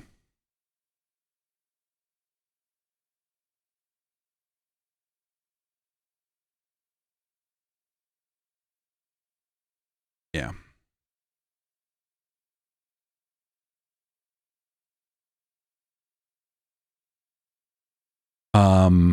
Okay. Let's keep going here. Guardian Heroes, Guitar Hero. I would not put any of the Guitar Hero games on here. The Gunstringer. I do love the Gunstringer. I don't think it'll make top 25. Halo 3. Ah, and ODST. Fuck.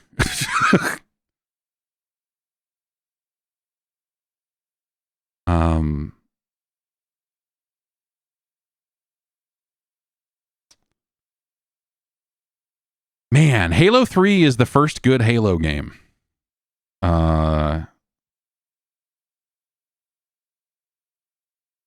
Reach was cool too, but I don't think Reach makes the cut. I like Reach. It's the yeah.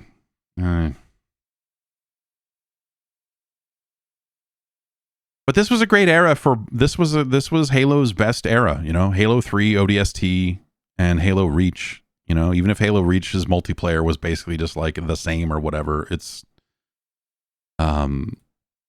yeah, I played way more Halo 3 than Reach.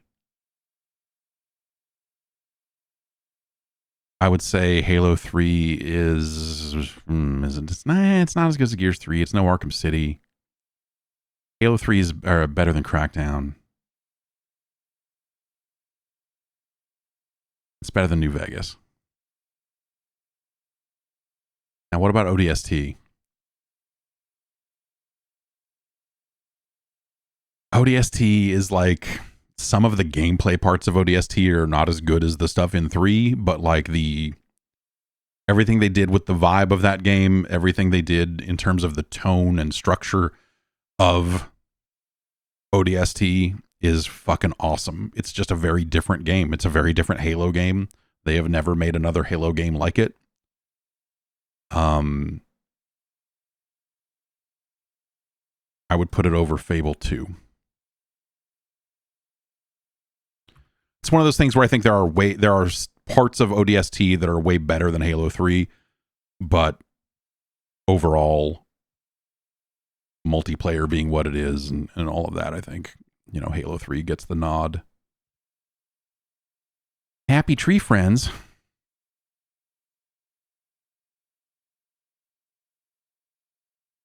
Heavy Weapon.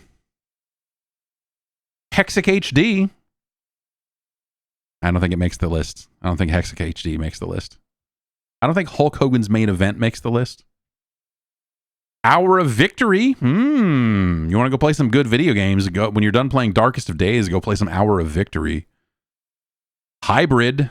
Hybrid was a weird game. Fifth Cell made it. Very weird. Very weird idea for a shooter. Kind of cool. Injustice. Insanely Twisted Shadow Planet. Iron Brigade. You may know it as Trenched. Is Trenched better than DJ Hero? It is. Trenched is better than Bioshock.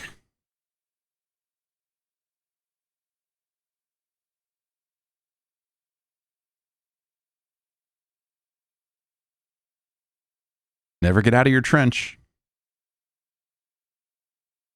That's what Double Fine should be doing. They should be off making a sequel to Trenched.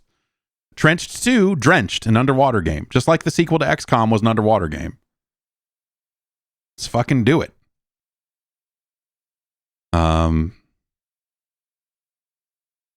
Joust, Joyride Turbo. Man, these Kinect games, like this stuff. There were so many fucking Xbox 360 games. Ooh, Joe Danger. Ooh, Joe Danger. Joe Danger was a cool game. Joe Danger 2, the movie, I remember being a little less enthusiastic about. I don't think Joe Danger is better than Bioshock. I don't think it's going to make our top 25. Let's just keep it going. Just Cause 2. What about Just Cause 2? What about Just Cause 2?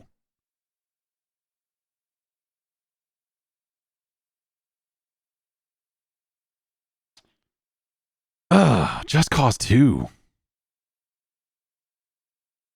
It's like it's low, but it's maybe here. It's maybe here.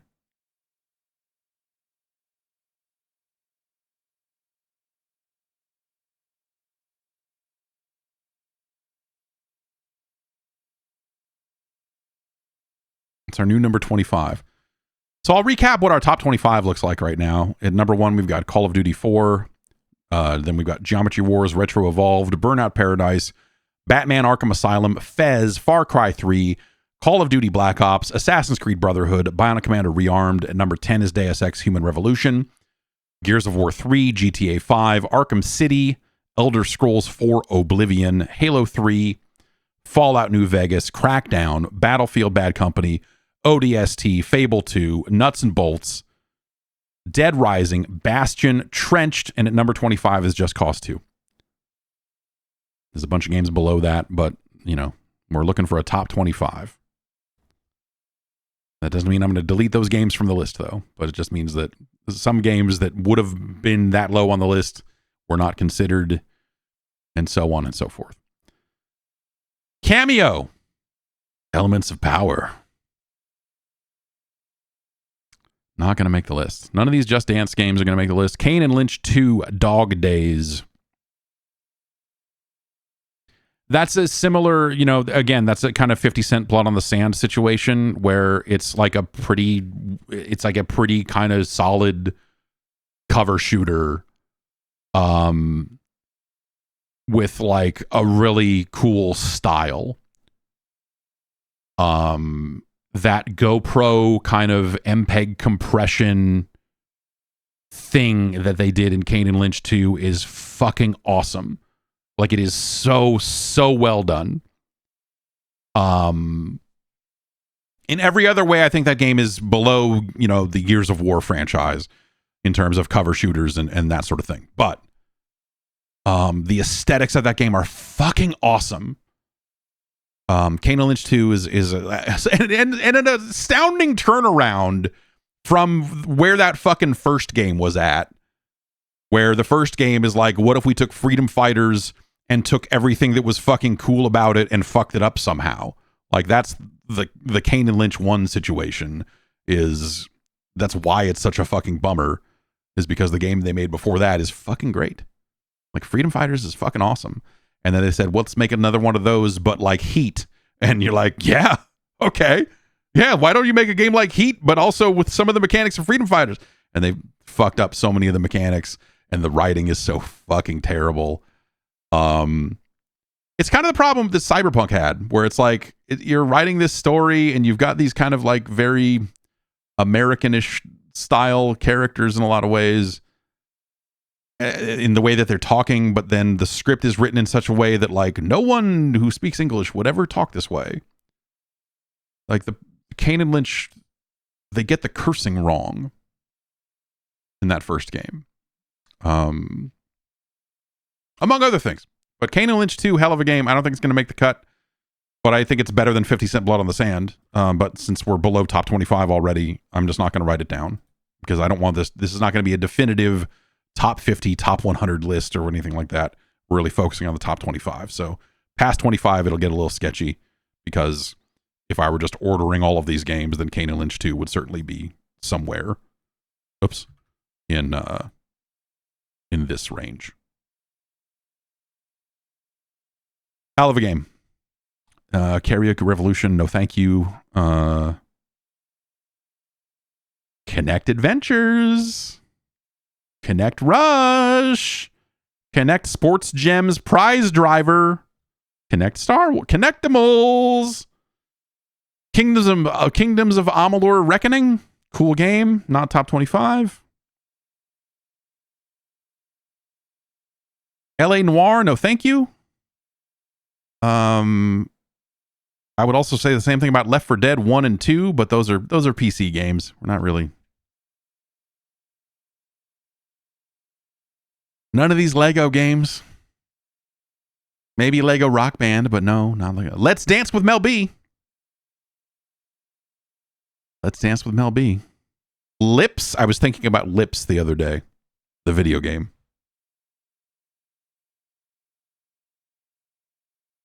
Load Runner, Not a great version of the game. Loco Cycle was yeah, no.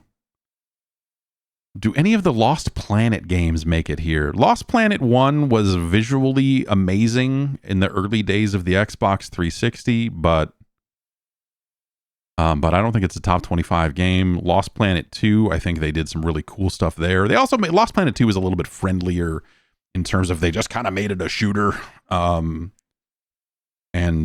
took out some of the weird shit that made Lost Planet such a weird and interesting game. So Lost Planet 2 is like in a lot of ways a better game, but like less interesting in some ways too. Lost Planet 3, not a terrible game, but as a sequel to those other games, infuriating in a weird way. Lucha Fury, no.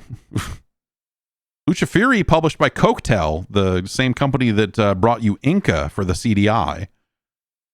So that's important. Lumines Live, that's a good version of Lumines on the 360, but not the definitive version of Lumines. So we're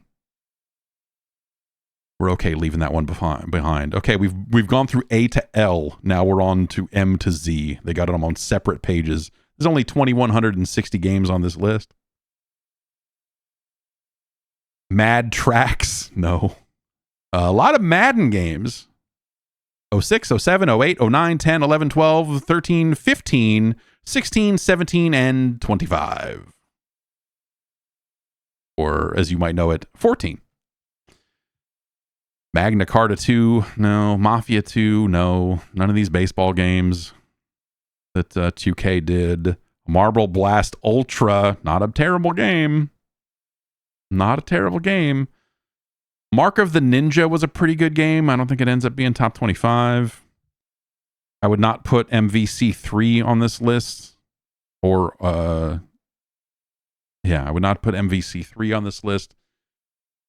Marvel Ultimate Alliance 1 and 2. I played the heck out of those games. I don't think they make the cut. Mass Effect 2 should be on this list. Not Mass Effect 1 and certainly not Mass Effect 3. But Mass Effect 2, the Dark Middle Chapter, is one of the top 25 Xbox 360 games of all time.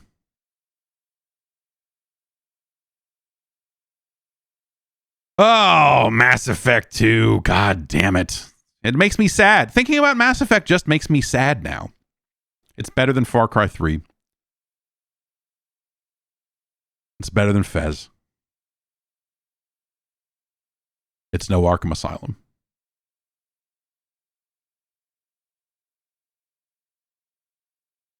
Yeah, man. I when I think about Mass Effect 2, I just get bummed out. Matt Hazard, Bloodbath and Beyond. That doesn't make me bummed out, at least not for the same reasons. Medal of Honor or Medal of Honor Warfighter. No thanks. Those games were not as far as like, hey, we want to make some Call of Duty style multiplayer games to sit alongside our Battlefield franchise. Like, there were things about those Medal of Honor games that were not terrible, but no.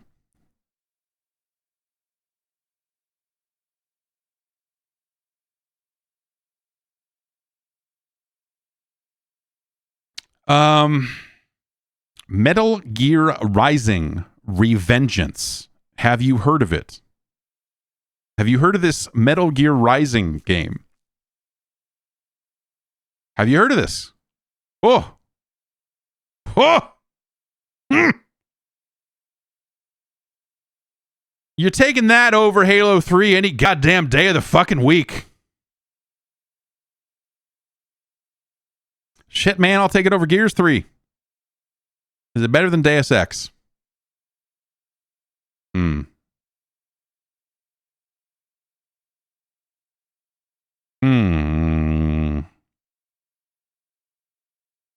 It's better than Gears 3.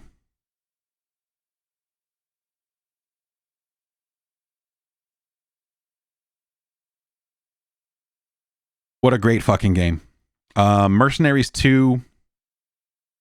is no Mercenaries 1. Mercenaries 2 had issues that I think keep it off this list. It's not a terrible game, but it's clunky in just enough ways. It's like it doesn't run great. Like Mercenaries 2 is kind of in that blood on the sand territory. Mercenaries 1. Woo! Woo! I need to rip my copy of Mercenaries so that I can play it on the PC. And I assume that the Xbox version emulates reasonably well. That Xbox emulator, quite good. And the, Insignia, the Xbox Live replacement. I was playing Halo 2 on my PC in an Xbox emulator against other humans, some of whom were on real Xboxes. Presumably. It's fucking neat. It's real fucking neat. Ground Zeroes. No, this is not where you should play.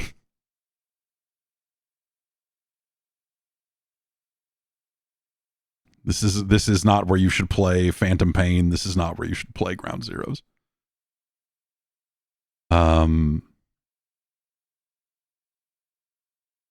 Phantom Pain, though, I'll say, fantastic.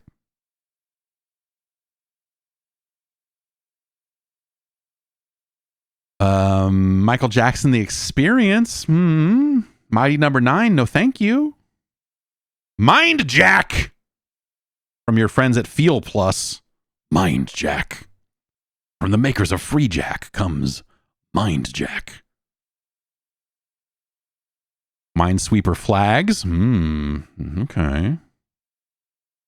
Mirror's Edge. As much as it's an amazing aesthetic thing, I don't think I would put this in top 25.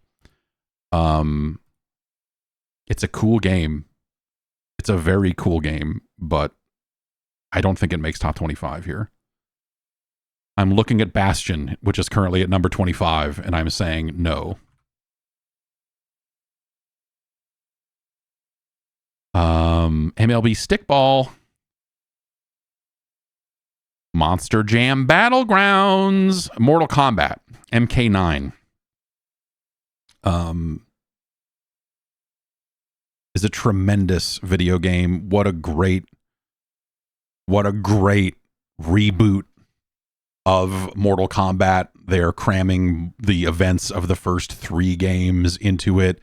It is the game, much like I've been talking about Tony Hawk 4 as that bridge game between old and new. Before this, they had Mortal Kombat versus DC Universe, which has some very likable things about it, but is that bridge game. It's not fully realized. There's stuff there that you're like, yeah, it just isn't what it needs to be. It's not, and then you get to this, a few years later, and you're like, oh shit, this is all the stuff from DC Universe that was good with none of the stuff that was bad. And it's rebooting the franchise, and it has all of your favorite Mortal Kombateers in it. Stryker, Ermac, so on and so forth. I think this game makes the list. MK9 better than Crackdown. Remember when Ed Boon's Twitter avatar was it was a dog and it said K9? And then you're like, oh, because it's MK9. Right?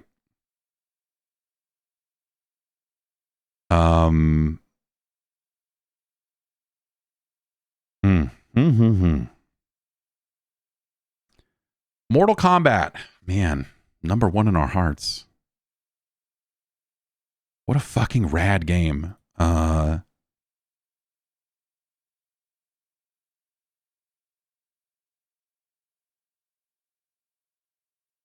Better than Gears 3.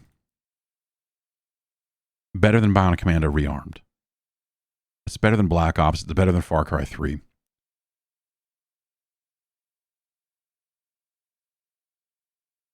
Is it better than Fez? Such wildly different games. Okay. Mortal Kombat is our new number 7. Let's keep moving on. Mr. Driller Online. Son, I knew your father. And I like him a lot more. Ms. Splosion Man, pretty good. Pretty good. Mutant Storm Reloaded, a decent little dual joystick shooter from the early days. My Horse and Me 2. Ooh, N+. I guess that's not really where you'd play N. Like, N was, you know... The Xbox 360 is maybe not where I would play N+, but that's a fucking great fucking game, dude. N+ is so good. N+ is not top 25, but I do like that we can stop here and I can tell you that N+ is fucking rad. N+ is one of those games that because of its look or just N in general, that it will always hold up. You could always go back to that game. It's never going to look any better or worse than it did at its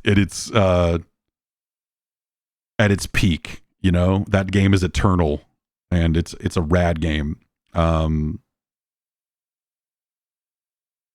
They did N++, right? I mean, they did eventually.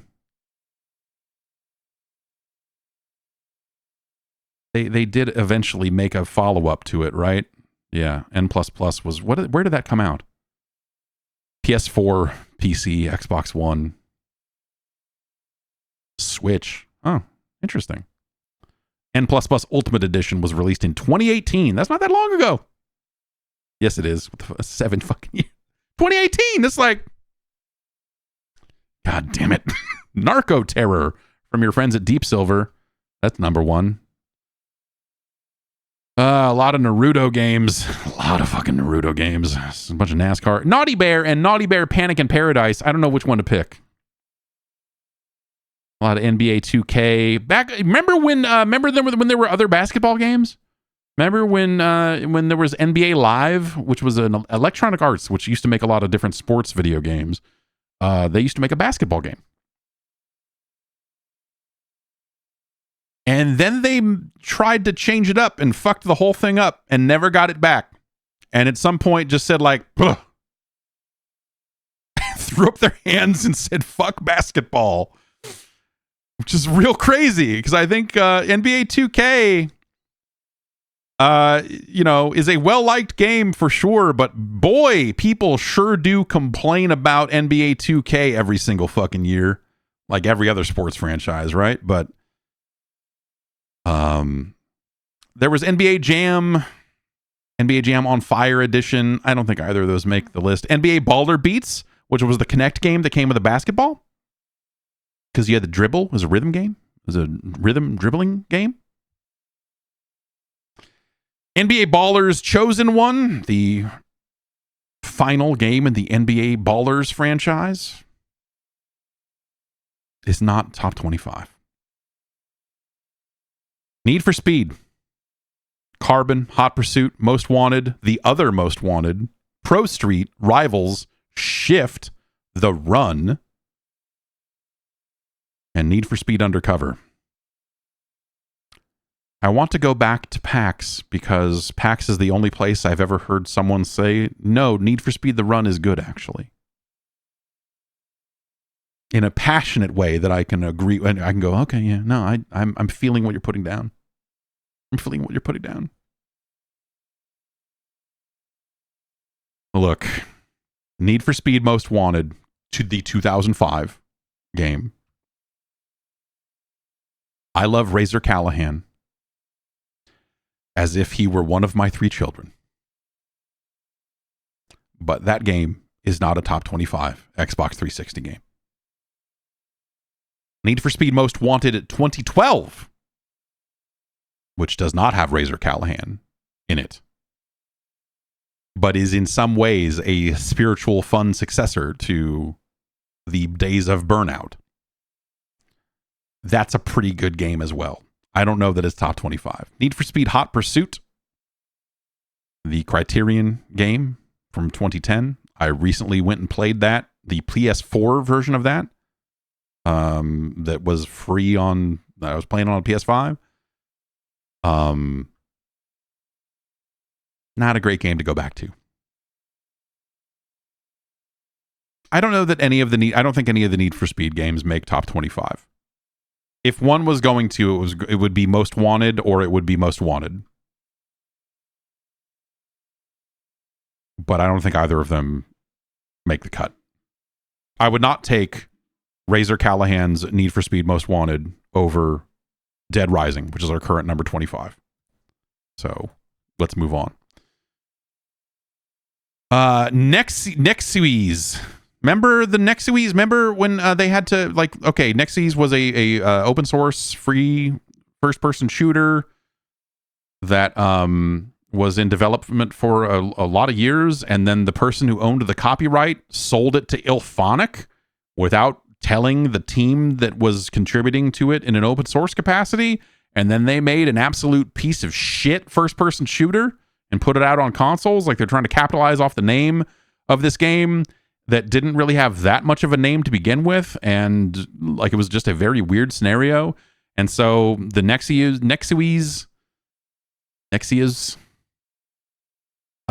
people went on to fork that and make something called Xonotic. That's Xonotic with an X, which is still, as far as I can tell, up and running. Well, I mean, it is still in being developed to a certain degree. Xonotic is a great open source first person shooter thing that'll run on just about anything you've got at this point. You should check it out. Ton of maps, a zillion maps for that fucking thing. NFL Blitz, they put that out as an XBLA game. They fucked it up. They made it so you cannot jump and pass. They ruined one of the key things about NFL Blitz is jumping in the air and throwing the ball, hitting jump and then hitting pass. They prevented that from working and fucked up everything about the flow of NFL Blitz. A damn shame. A damn shame.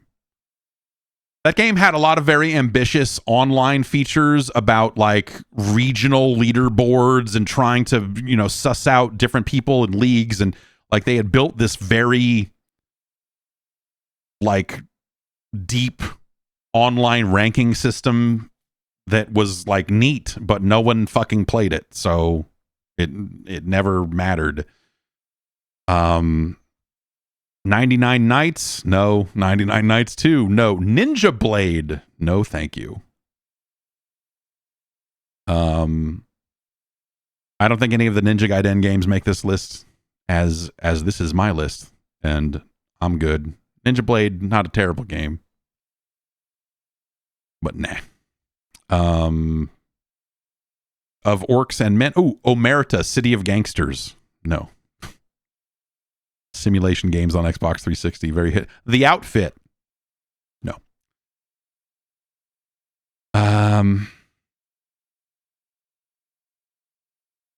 Pac-Man Championship Edition DX. That's a game that belongs on this list. That is a game that belongs on this list. Oh, what a video game it is. Oh, it's an all-timer. God damn it. It's an all-timer.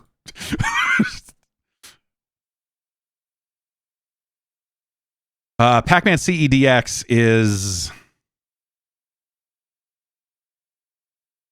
not as good as Bionic Commando Rearmed. It is better than Deus Ex Human Revolution.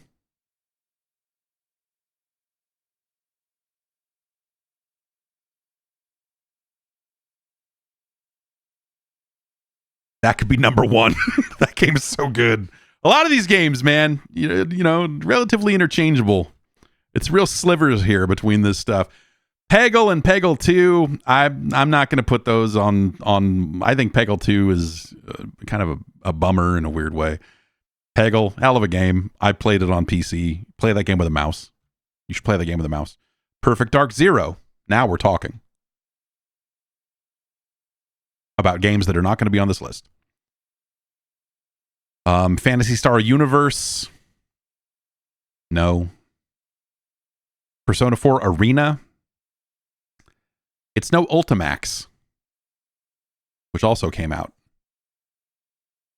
I don't think that's one of the top 25 games. I think P4A is a cool fucking game. But I don't think it's top 25. Pimp My Ride. Oh, PID. Remember PID from Might and Delight? You don't? Weird. The Pinball Arcade, better on PC. Pinball FX 1 and 2, no thank you.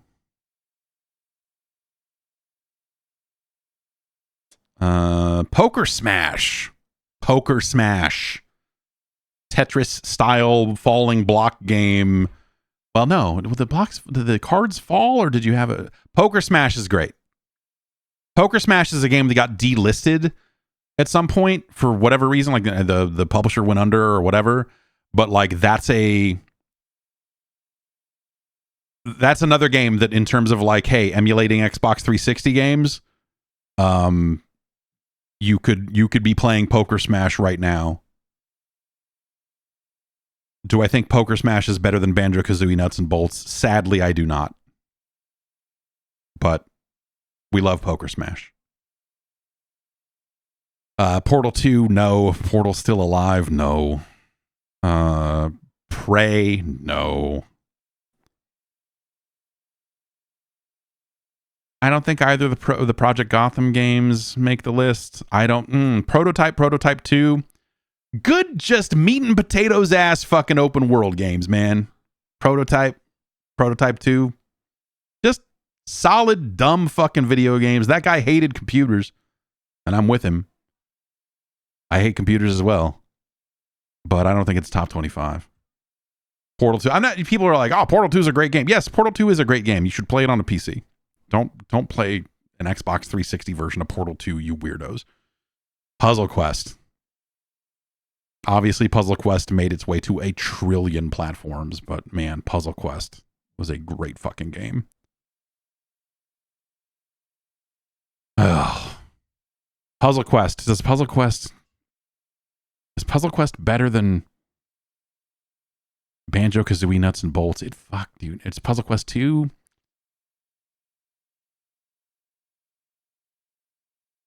I don't think that makes the list on an Xbox 360 list. Quake 4? No. Quake 4, some versions, and by that I think I mean all versions, because there was initially like one of those, like, oh, the initial run of this game is going to come with Quake 2. And so you could play Quake 2 on an Xbox 360. It had achievements, but they were all 0-point achievements. Super weird. Quantum Theory. Remember Quantum Theory? No, you don't. I remember Quantum Theory because I have a curse. Rage, no. Rambo the video game, no. Rascals, no.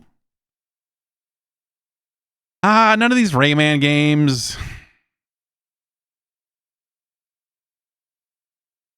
What about Red Faction Guerrilla?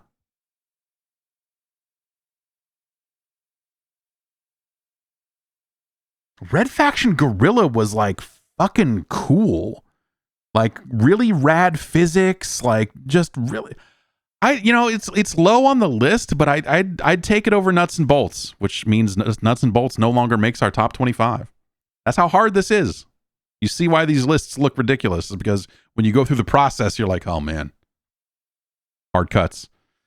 Maybe I'll try to take a last pass on it before we're actually done and see if anything needs to move. But Red Faction Guerrilla goes on this list. I would take it over Bad Company.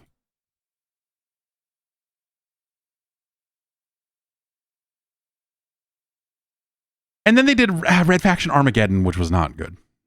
Not it was like the same in a lot of ways, but not good. Renegade Ops, that's a great game. I don't think it makes the list, but I love you, Renegade Ops.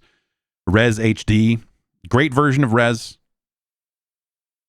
but not, when we're talking about Xbox 360 games, not really why we're here.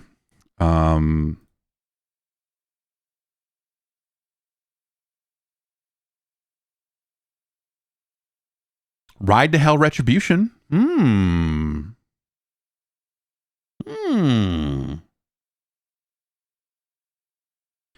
Racer 6. I really like Ridge Racer 6 and 7 because they're the same fucking game, just on different platforms. Because Namco is run by snakes. It's not a top 25 game.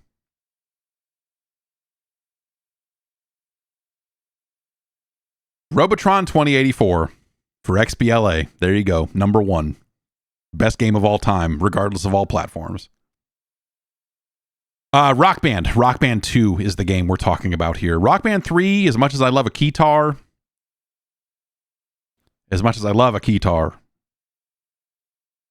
we're talking Rock Band 2.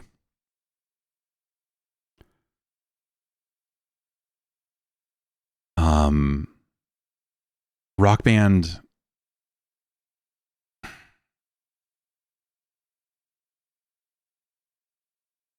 I have so many fucking feelings and shit wrapped up in Rock Band. Wrapped up in, you know, going to PAX East specifically, and drinking whatever the fucking Narragansett or whatever the fuck the beer that the Brattle always fucking had in tall cans, and just a variety of fucking events and parties and whatever else. Like Rock Band 2 is probably the peak of that franchise.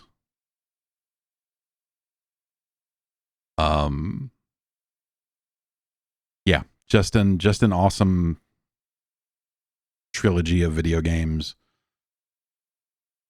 The pro stuff in Rock Band 3 all sounded great on paper.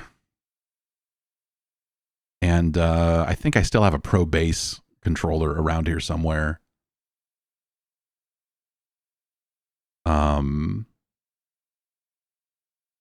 Yeah, those are a lot of good times. Yeah. Rock Band 2. It's better than Gears 3. It's better than Assassin's Creed Brotherhood. It's better than Mass Effect 2.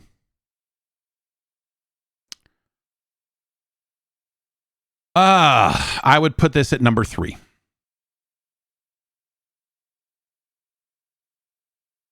It's a game that helps sum up that entire generation of video games.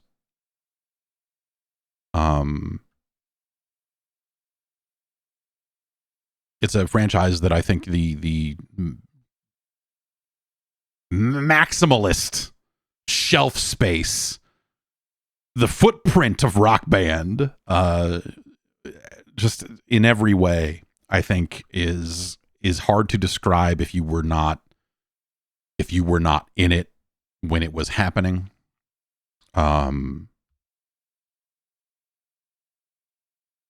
But it's going to have to move down a notch because we also have Rock Revolution from your friends at Konami and Zoe Mode. No. Rocket Riot. Rocket Riot's a cool game. Good old song. Rocket Riot, Rocket Riot. Not top 25. Rockstar Games presents Table Tennis. If that game had accessibility options for the colors on the spin of the ball, that would have gone a long way.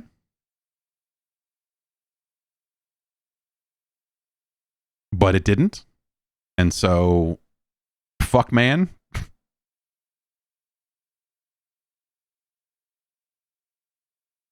R-Type Dimensions, Rumble Roses, no. Saints Row. Saints Row the Third, I think, is the game to go on this list. Saints Row 4 is a neat game. Gat Out of Hell is a piece of garbage.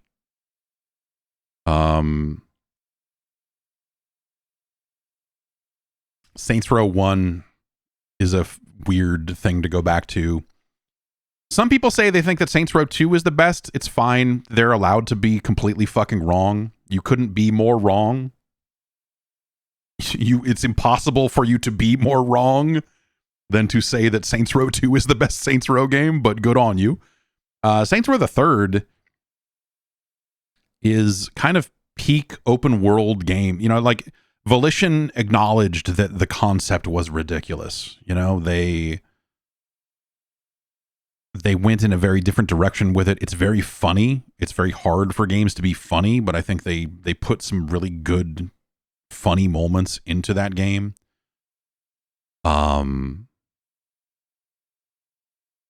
As you get the upgrades and as you get to a point where they just go like there's literally just go, fuck it, man. Here's all the fucking guns. Here's all this stuff. Like just it's a great game. It's a great game. Saints Row the Third is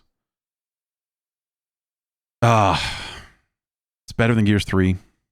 It is better than Assassin's Creed Brotherhood. It is not better than Black Ops.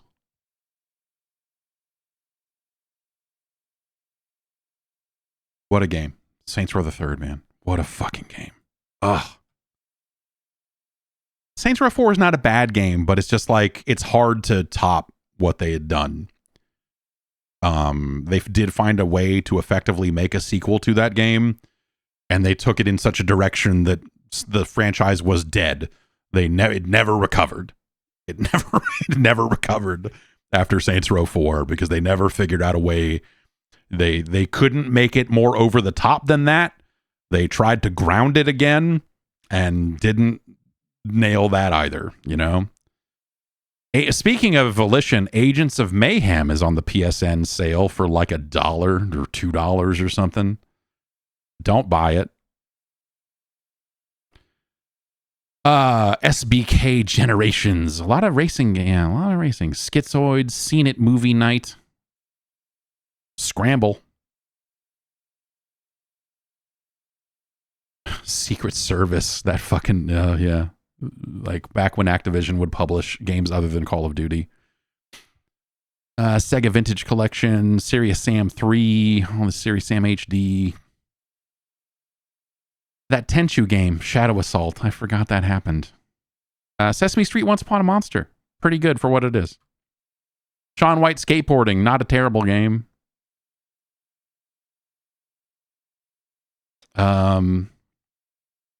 Shadowrun, as funny as it is to talk about that tree, no. Shadow Complex. Shadow Complex should be on this list. Shadow Complex is better than Battlefield Bad Company, which is currently our number 25 game, so let's talk it out. Shadow Complex is better than Arkham City.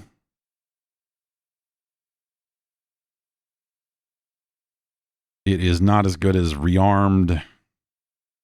It is not as good as Pac-Man Championship Edition. It is not as good as Deus Ex Human Revolution. It is not as good as Metal Gear Rising, but it's better than Gears 3. Great game. Shadow Complex, great game.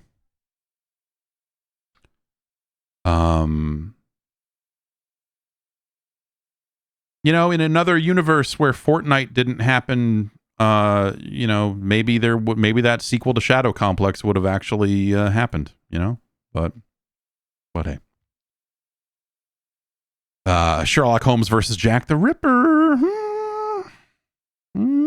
Sherlock Holmes Crimes and Punishments. Shikigami no Shiro 3. Not a bad game.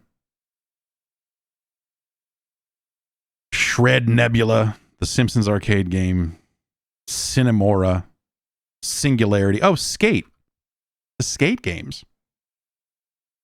Skate 3 should probably be on this list. Or is it Skate 2? I guess it's Skate 3.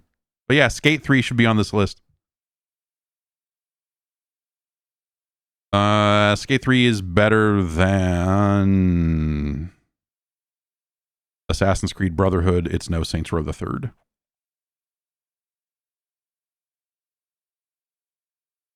Ski-Doo Snowmobile Challenge? No. Singularity. I love Singularity. I talk about it probably more than most people, but I don't think it makes the list. I don't think any of the Skylanders games make the list. I don't think Sleeping Dogs makes the list. I don't think the Smurfs 2 makes the list. Sneak King. I love me some Sneak King. But it ain't top 25. Soldier of Fortune Payback. Now we're talking. Now we're gaming. Sonic the Fighters, the only good Sonic game that did appear on 360, but you know, it was a game years before that. So it probably doesn't belong here. None of these Soul Calibur games. Space Giraffe. Ooh, Space Giraffe. No, it's not. I don't think it's top. Spelunky, I also, as much as Spelunky is an incredible video game, I don't think that Xbox version is the one you would call out.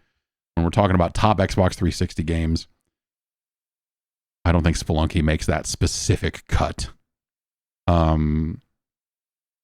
Split Second does not make the list. Stacking does not make the list. Star Raiders is an embarrassment. Star Trek DAC, also an embarrassment. Star Wars Force Unleashed 1 and 2. Those are both very cool games with some very cool physics things, but I don't think they make the list. Steel Battalion Heavy Armor, number 1. New number 1. No? Okay. Storm Rise, no. Street Fighter 4. Street Fighter 4 is a great fucking game. Third Strike Online Edition, also really cool that they did it. You know, that they put out a good version of Third Strike. It had been a long time, and that's awesome. But yes, Street Fighter 4, I think, is better than Crackdown. So let's talk about it. Street Fighter 4, better than Shadow Complex, better than Deus Ex, better than Assassin's Creed Brotherhood, better than Saints Row the Third, better than Black Ops, better than Far Cry 3. Is it better than Mortal Kombat? I don't think it is. I don't think, you know, like, this is a thing where, like, if you had to ask me what's the better fighting game, you know, take yourself out of it, whatever, then Street Fighter 4 is a better fighting game than Mortal Kombat. If you're asking me which game I like to play more as me, the person making this list, Mortal Kombat is above it. And when I say Street Fighter 4, I mean, you know, by the time they finished upgrading it and whatever else, you know, whatever they called it at the end. Street Fighter Cross Tekken. The FGC wept. Fuck them. I don't care. Like, Mortal Kombat has a great single player story mode and all this other stuff. Like, it's, you know, hey, there's more to life than fucking the competitive aspects of these games. Let's see here. Super Meat Boy. Super Meat Boy. I don't think it makes the list. Syndicate. Now we're talking video games.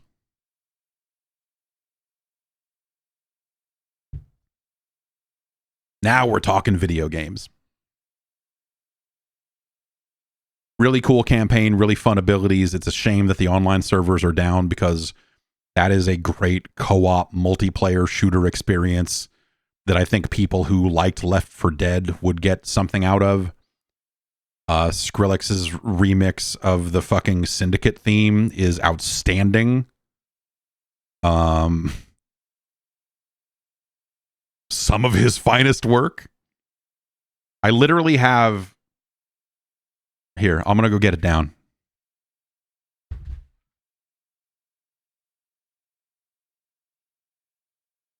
On my wall.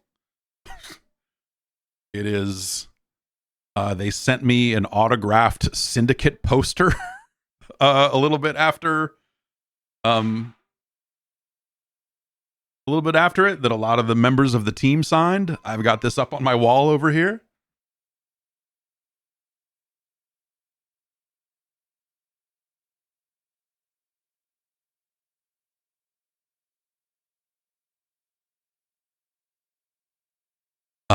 Syndicate's a great game. Syndicate is better than Bionic Commando Rearmed. Syndicate is better than Mortal Kombat. Syndicate is it better or worse than Mass Effect 2? I would take it over Mass Effect 2. Mass Effect 2 just makes me sad now. Syndicate. Hell of a game. Starbreeze in that era, and you know, obviously a lot of those people have been left and gone to machine games in a zillion different directions, right? But like Starbreeze from that first Riddick game to stuff like Syndicate and like that era, they did gunplay and gun handling in a first-person shooter in a way that games didn't. It's a lot of really stuff that seems simple now, but just the way the gun is being held in the environment. Stuff like, oh, I walked up against a wall and so you're holding the gun up like this. Or just like really good sideways firing animations, just like real fucking chaotic shit. Starbreeze was really good in that era at making guns feel more real. Like they were not just a fucking pointy thing at the bottom center of the screen. And they were masters of that. And again, I think some of that mastery has found its way into some other games. And I think, you know, when you look at some of the stuff Machine Games has done, they definitely inherited some of that. And, you know, we'd have to sit there and stare at Moby Games for a while and figure out who went where and who went to go work where and everything to figure it all out. Because it's not as simple as they all went to Machine Games or they stayed at Starbreeze. Like, it's, a lot of people went a lot of different directions. Tekken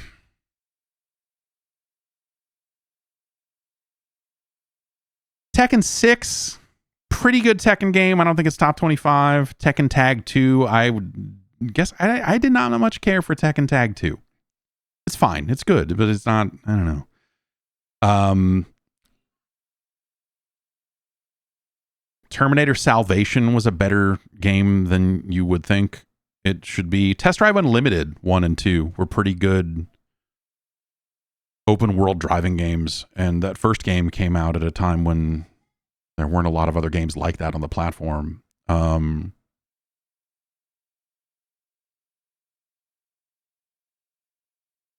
Tiger Woods, Time Pilot, hell of a game. Tikal, pretty good puzzle game. TNA Impact, not going to make the list. Clancy. Graw. Graw is pretty good. Graw 2 was all right, but I liked Graw. Rainbow Six Vegas was also real good. Or was it Rainbow Six Vegas 2? It was Vegas 2 was the good one, right? Man, I don't know. I like Graw was like a you know, because that was March 06. So that's pretty early on in the Xbox 360's lifespan. I don't think either of them make top 25 though. Vegas 2 is like maybe, but I don't think Splinter Cell Blacklist makes it. That was a pretty cool game for what it was. I don't think any of these Tony Hawk games make it.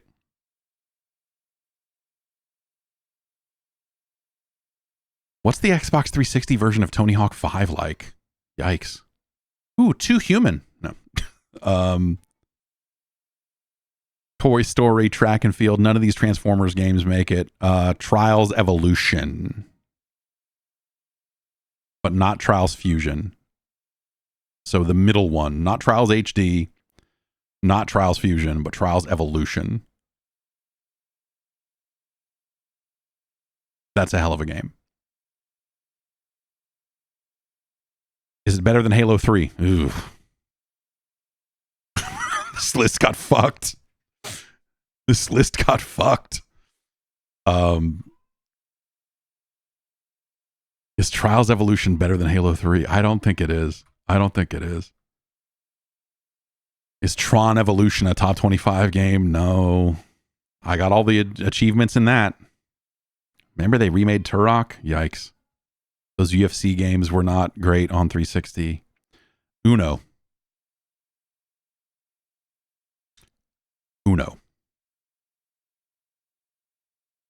Uno is on this list.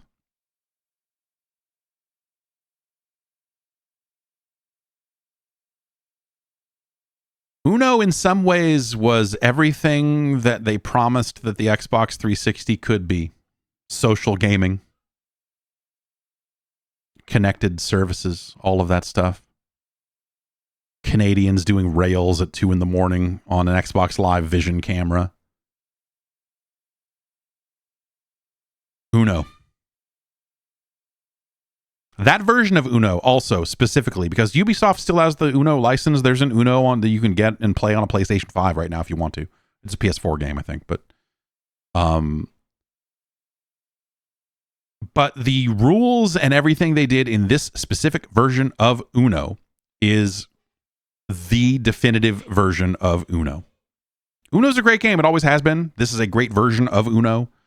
The card backs, like the 35th anniversary deck with its fun things. They did a Project Gotham pack that would rev when you play the cards. Oh, Uno. Uno's a top 10 game.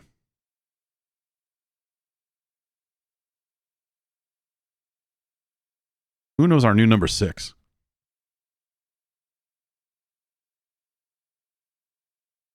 Vampire Rain, no thank you. There's a good version of Virtua Fighter 5 on the 360, but it's not the definitive version that you would play. Wanted Weapons of Fate. It's like Gears of War, but you can curve bullets. I liked that movie just fine. That game is totally all right as well. It's not top 25, but that's a game that always sticks out in my mind. 2009's Wanted. Watch Dogs, no. Wet, no. It's funny to talk about Wet, but Wet is not actually a good game. Bunch of Wipeout games, but it's not the Wipeout you were thinking of.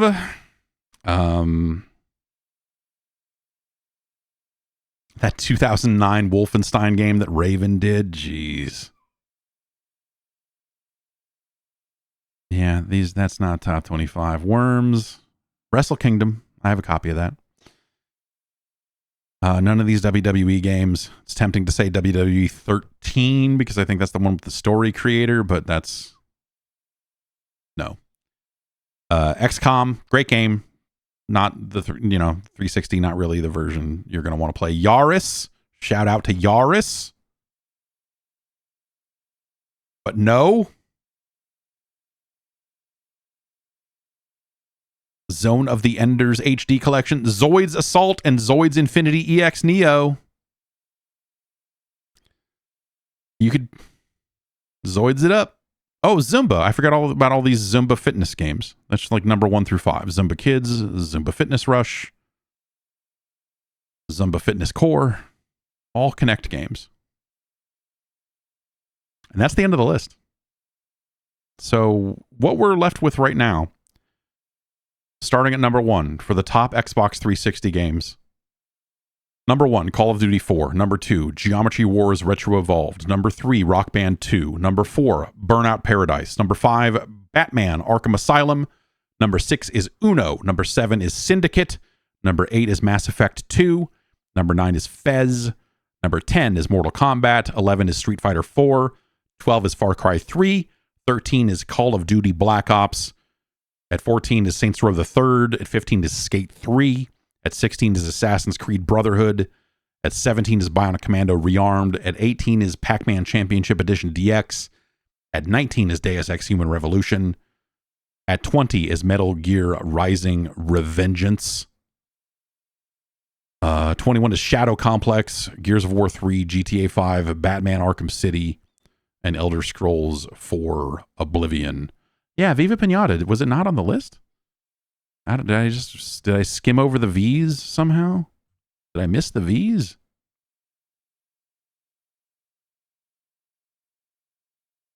It was in between Virtua Tennis and Virtua Fighter and all this other stuff. So I must have just passed over it. Viva Pinata belongs on this list. Viva Pinata 1 belongs on this list. Viva Pinata 2, Trouble in Paradise. Hell of a game. But not the same. Like the stuff they added there, I don't think is as effective. And Viva Pinata Party Animals is not. No. Viva Pinata 2 is good. I'm not saying it's a bad game, but I think if you're putting your eggs into a basket, it's the Viva Pinata 1 basket. For sure.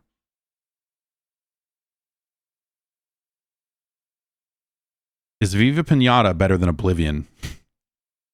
Pretty normal question. I think what I'm going to do is I'm going to cut some of the things that are in multiple franchises from this list on a technicality just to get a little bit more variety back. But let's put Viva Pinata on the list here. Is Viva Pinata better than Metal Gear Rising: Revengeance? Yeah. Yeah, it is. Is it better than Saints Row the Third? Yes. Is it better than Far Cry 3? Yes.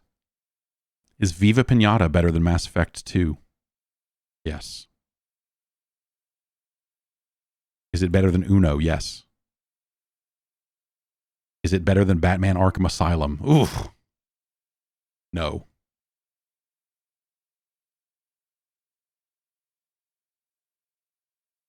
So it's number 6. That pushes Oblivion off the list and leaves Batman Arkham City at number 25. I'm going to cut Arkham City from the list because it's represented by Arkham Asylum. And I think that in the interests of having just a better list, a more interesting list, I think cutting that and Black Ops. Black Ops, hell of a game. Modern Warfare is where it all happened.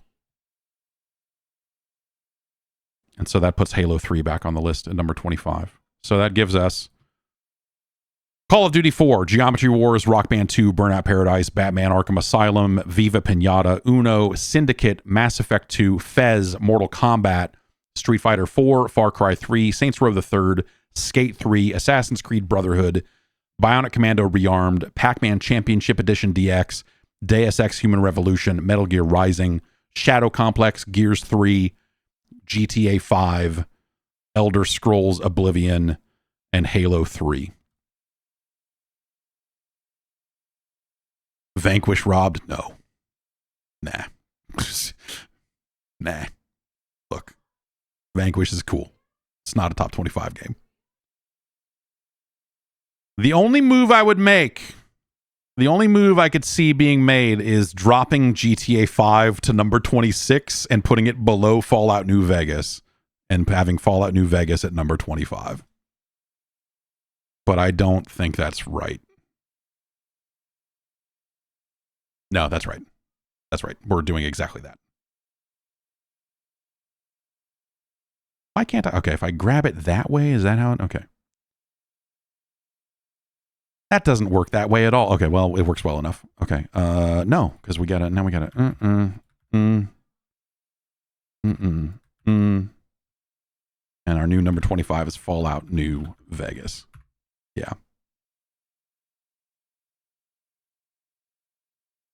You know, nothing against GTA 5, really. I think it's just, you know, like when that game has gone on to be so much more than a 360 game.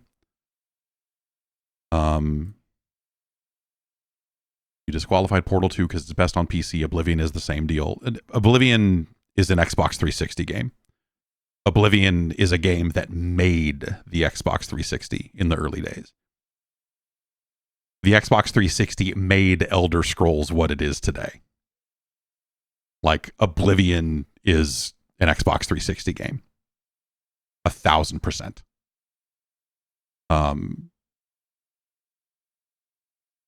And there you have it. The definitive, actual good top Xbox 360 games of all time.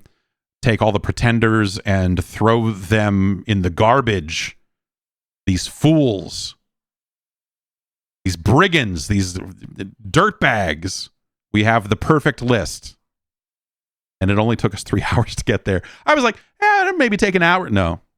It took more than an hour to to suss this out. But I feel pretty good about this list. I think there's changes you could make for sure. You could shuffle some things here, some things there. But I think in the end here, I think what we're looking at is a real solid list. Again, Mass Effect 2 makes me sad. And so, but it belongs on this list. All right. That's going to do it for today.